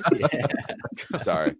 You just go, It's what just the hilarious. fuck? I had a fucking ACDC clip in my video, and they changed the lyrics. I'll let anyone who hasn't somehow seen this video, because it blew up, you should definitely check it out. I think it's probably the funniest video I've ever done. And the AC/DC clip is in there. I won't spoil it. Definitely should be a surprise. Vanessa says, in the 1937 one, referring to Snow White, the prince didn't know she was asleep and that a kiss would awaken her. He thought she was dead and kissed her to say goodbye. Yeah, Yeah. so fuck your consent. They just ignore that completely. She was dead. You don't need consent at that point. Mm. And it would be way more meaningful that way. It's actually You know what would have been a better film? stupid. A better film is how Prince Charming keeps about 13 princesses happy. Because Prince Charming marries, well, how many princesses? He marries Cinderella, he marries Snow White, he marries it. That would be more interesting if it was like he had different families in different kingdoms. anything. Dude, I think about this all the Anything time. over So my this. wife is always like, "Would you ever cheat on me?" And I was like, "I already have one woman in my life. Why would I want to like complicate things?" But like, you'll see documentaries about these guys with like secret families, and I was What's like, your "Who are second these answer? organized motherfuckers?" And he was like, "I just thought he was working the night shift," and you're like, For 6 months. What does she expect you to say to that? Like, what do you, yes, babe. Like, like, there's no, yeah. It's such a strange question, man. No, they always kind of like lock you into those scenarios. Yep. Or have you ever had where they got mad at Them. you for because she had a bad dream? It's like, I Yes. dreamed. Yeah, they could dream some shit, and you're just I there was like, playing "I'm Xbox. sorry about what It's your dream fault you now. did. You know, holy shit! You fuck your subconscious, babe. I've been here the whole time. Like, I Yeah, don't know Platoon, any I envy sound. you. I wish I was gay. Like it would be so. Has any man life. ever went like, I had a bad dream? Uh, And then hit you. no, Taking right? out their fucking dreams out on you. It's legit. This is some absolute horseshit. No, guys it's just don't do that. female bullshit where you're like, yeah, I gotta put up with this, but That is something I will confidently, publicly say that only women do. There's no guys don't blame you for dreams. It was like, you know, you've been married for too long. There's times where like I lament that I was not a homosexual. Oh, shit, man. Bonesaw is ready, sending a couple back to back here. What with cultural appropriation, how far back do we want to go? Doesn't anybody who uses 12-tone music notation culturally appropriate Western Europe? Well, if you go even further back, though, because it was the Pope Pius, it's either one of the Pope Innocents or one of the Pope Piuses when multitonal music, sorry, that's not even the fucking word, polyphonic music came in, he tried to ban it because he thought it was unworthy of God. It was distracting you from like the beauty of the thing. Plain song was the only way to go. And actually, polyphonic music was bigger in Africa before Europe. So if you go even further back, then we've culturally appropriated it from North Africa, and then they came over with the Moors and stuff. So it's everyone steals from everyone. It's what drives society. How do you think that They did the same thing conversation with went? Reds and Vikings, I think. Do you think someone went, listen to this Pope, and he went, paganism? Yeah, he basically did. That's what he said. He's like, Yeah. if you're not just completely focused on the single melody and the words of the song, then you're being moved by emotions that have nothing to do with your duty to honor God. So no, fuck, ban it. Ban all the polyphonic music. So he Okay, felt well, I can say this, emotions like, and then as a just went Catholic, crazy. It made him feel suspicious things. You made me feel paganism, heathen. as a Catholic, I don't like when we have like these new age like bands in church and then people stand up and give them a round of applause. Like I was a choir boy like my entire life. No one stood up and like cheered for us. Like that's your gift that you give to God. Like I can understand. Well, there's two types. There's the fun black one where they're all dancing, and then there's the really miserable one where everyone just goes and just nods. Yeah, but Just also nods. to Those aren't be fun. that arrogant where you see someone going and then going like, no, we invented that. You can't do that. Like it's such a retarded We invented notion. rhythm. Stop it. I've seen. It was like, have you guys ever ventured into Black Twitter? It's horrifying. It was like, we invented rhythm hand clapping. I was like, yeah, you were the first ones to figure Reaper this just out. Reaper just mentioned black churches, and I'm having like PTSD. Like those are fucking horrifying. Like 3 hours clapping and singing, and like the cardio on these people. Like, what the fuck is going on, man? Yeah, and they still haven't. They get all that donation money, and they still don't get air conditioning. Everybody's like, just 3 hours of the praising the Lord. I you guys know I identify as a black lesbian, right? Oh my god! Have you seen me in my I've Knuckles heard that. cosplay? What the fuck? God. So You you're good, April baby. O'Neil from the Turtles movie. I see. Yeah, pretty much. You good? The red hat. You good, darling? Bonesaw is ready. Said 13 princesses with their cycles all synced up sounds hellish. Reaper. God. Oh yeah, no thanks. That's where the drama comes from. He better. Prince Charming does have that problem because he's in like 5 fucking fairy tales. So Oh, my You would sister probably went have to an all-girls school, and I had just gotten my driver's license, and she got like sick one day, and I was like, "Cool, I'm gonna go to this all-girls school." The What? syncing up thing is a real like thing. That was not. I actually have to go to like a group now and talk about it, about my feelings, because like I saw a bunch of like high school girls whose period all synced up. A good example would be so I was in theater, in high school. I also played sports and shit.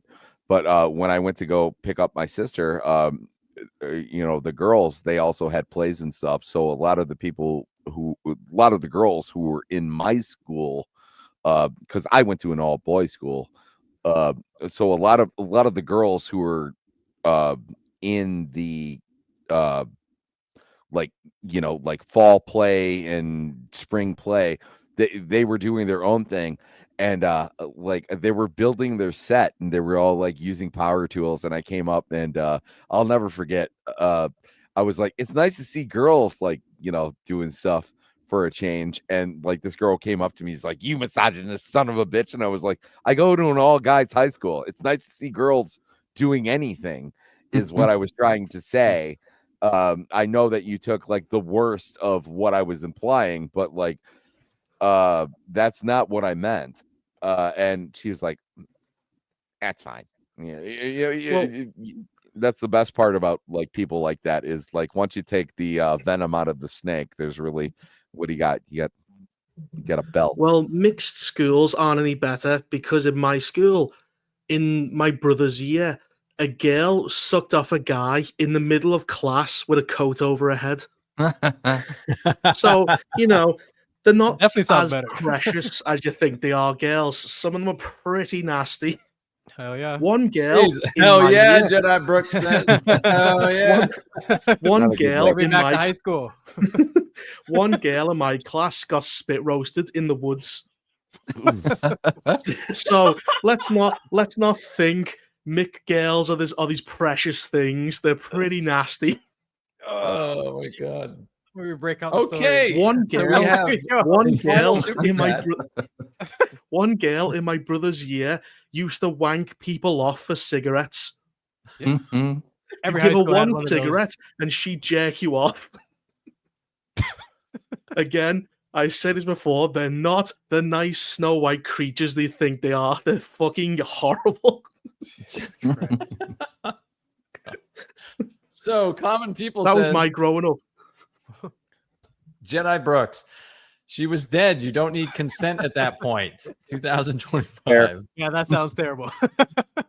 But no, Hey, not wrong it enough. made so much more sense in the first one, like a kiss goodbye versus a literal, like, just the biggest failure of a kiss I've ever seen in my life. Man literally missed. Like, come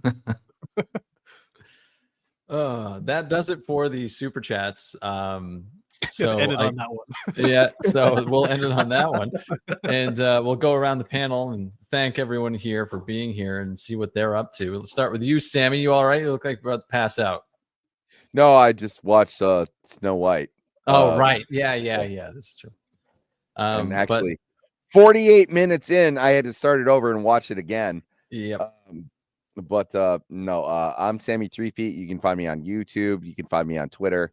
I have 2 shows that I'm mainlining right now. Is one is called In Other News. That's when I get people in my nerdy situation where I was like, oh, you're a comic book expert. Oh, you're you like movies. Oh, you're into video games. How do you feel about this guy who had sex with an alligator down in Florida?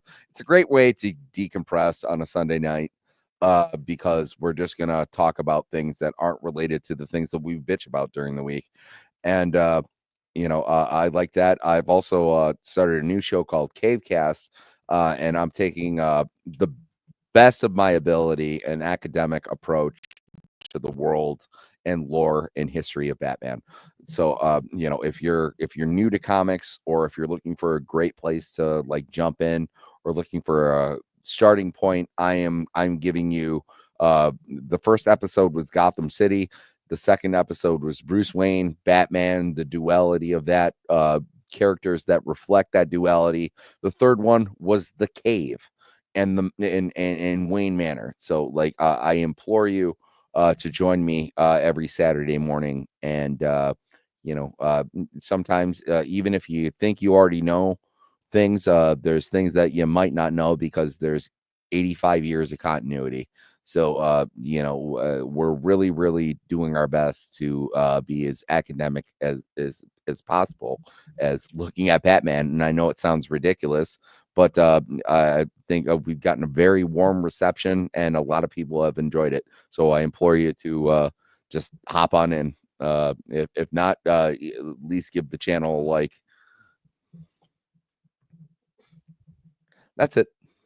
Oh, that ended kind of abruptly. Like you were cut off mid-sentence. Yeah, I have other things that I'm on, but like that's not my channel. So I had to process. No, fair enough. All these links will, of course, be in the description on the re-upload channel, which I will actually remember to re-upload to this time. Reaper, what is coming up with you next? Life's getting me down. Everything's just turning to shit. Think about killing myself more often than not. Gosh. But apart from all that, I was gonna do my Nocturne one, but Snow White seems pretty popular, so I'll get one out tomorrow. Probably do Adolescence as well, if anyone's seen that. I've been put off by that. Like, just anything that the Labour Party wants taught in schools, I think is probably going to be shit. Is it as shit as I think it's going to be?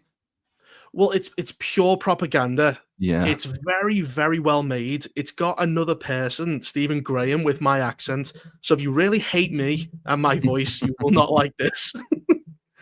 But it's very well made, but it's clearly bullshit. Like they go, it's young Andrew Tate fellas stabbing girls, and it's like it completely like every incel in it is white. Yes. Like this, he goes to the store and he goes to this black lad and goes, "Do you know where the paint is? Because people have painted my car." And then he goes, "No, but my white colleague does." And he's this little gaunt, fucking shriveled white kid, and he goes, "Hey, I just want you to know we'll all support your son." He's like some golem creature. Like it's all done in one shot as well. So each episode is all one shot. It's it's very well made, very well acted, pure propaganda bullshit, and it's not a coincidence that it comes on the same year as the Online Safety Act comes into effect. Yes. So I wonder about that. So you've got a law that's going to curb online harm, whatever the fuck that means, and this piece of propaganda that's going to get a lot of people to cheer for the fucking censorship that's going to come. So, and then episode 3 is like a struggle session with the kids, and like nobody actually does the big question: why are lads getting violent? It just kind of goes, "Oh, Andrew Tate is making them all into murderers." But anyway, I'm gonna do. Sorry. It's just there was just kind of that's kind of what I expected it to be, and it's just you almost don't want them to learn how to make. Oh, he's gone. Bug. Oh well. You almost don't want them to make competent propaganda again, but it sounds like there's like the fact that it is well made makes it kind of more dangerous because there I'm sure will be legitimate worthy things to praise in it in terms of the ability of the acting is phenomenal, cinematographer and the acting and all the rest of it. Yeah, but it's just that it always makes the dangerous message more dangerous. Yeah. It's bullshit, complete and utter bollocks. Which I've said before, I'll do Snow White because it's popular, then I'll do Adolescence, then maybe someday possibly get that fucking Nocturne review out. I've said it 3 weeks in a row now, and I still haven't done it. Oh, I know your pain. I know that pain very well. Yeah, but you're doing like 5-hour content. This is 1. This is 1 hour. I'm struggling.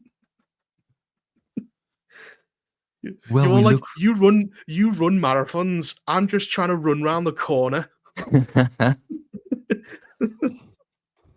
Oh, so that's dear. my Well, plan. We look forward to all of it as and when it arrives. Hey. Jedi Brooks, what is coming up for you? Hello. Daredevil sucks. I'm really, really disappointed that we waited all these years just to have it shit on. And John Bernthal, he might be one of my favorite actors now. For like, I can't remember the last time I was just rescued, like I was drowning from boredom. And his scene at the end of episode 4 was phenomenal. It took us back. It felt like we were watching the old show for like 2 minutes and then back to shit again. So I'm going to be reviewing. I'm going to be reviewing just the opening scene for Daredevil because I think it ruined so much of the potential for the series. And if anyone hasn't seen it, check out the Captain America 4 video. It's doing pretty well. Good stuff. Cynic, if your internet has stopped shitting itself, what is next on the docket for you? I don't know what's next on the docket, but I did just release my Snow White video. So if you haven't seen it, I'm very proud of it. I think it's funny as fuck. So go ahead and check that out if you haven't. And yeah, I'll mute myself again in case I go all robotic and fall off the face of the earth of this internet. Fair enough. Yeah, I guess that just leaves me. Captain America video should be out tomorrow. It is uploaded. It is cleared all of the checks. I'm just waiting for a little sponsory sign off because I need money. So that should be out tomorrow. And then it'll be Snow White. And I'm hoping, second channel will be Wednesday and main channel will be Sunday, will be the plan for that. So plenty of stuff coming up from all of the panel here this week. And for many, many weeks to come. But that, I think, leaves me only to say thank you very much to the panel for joining us. Thank you, of course, to chat for sticking with us.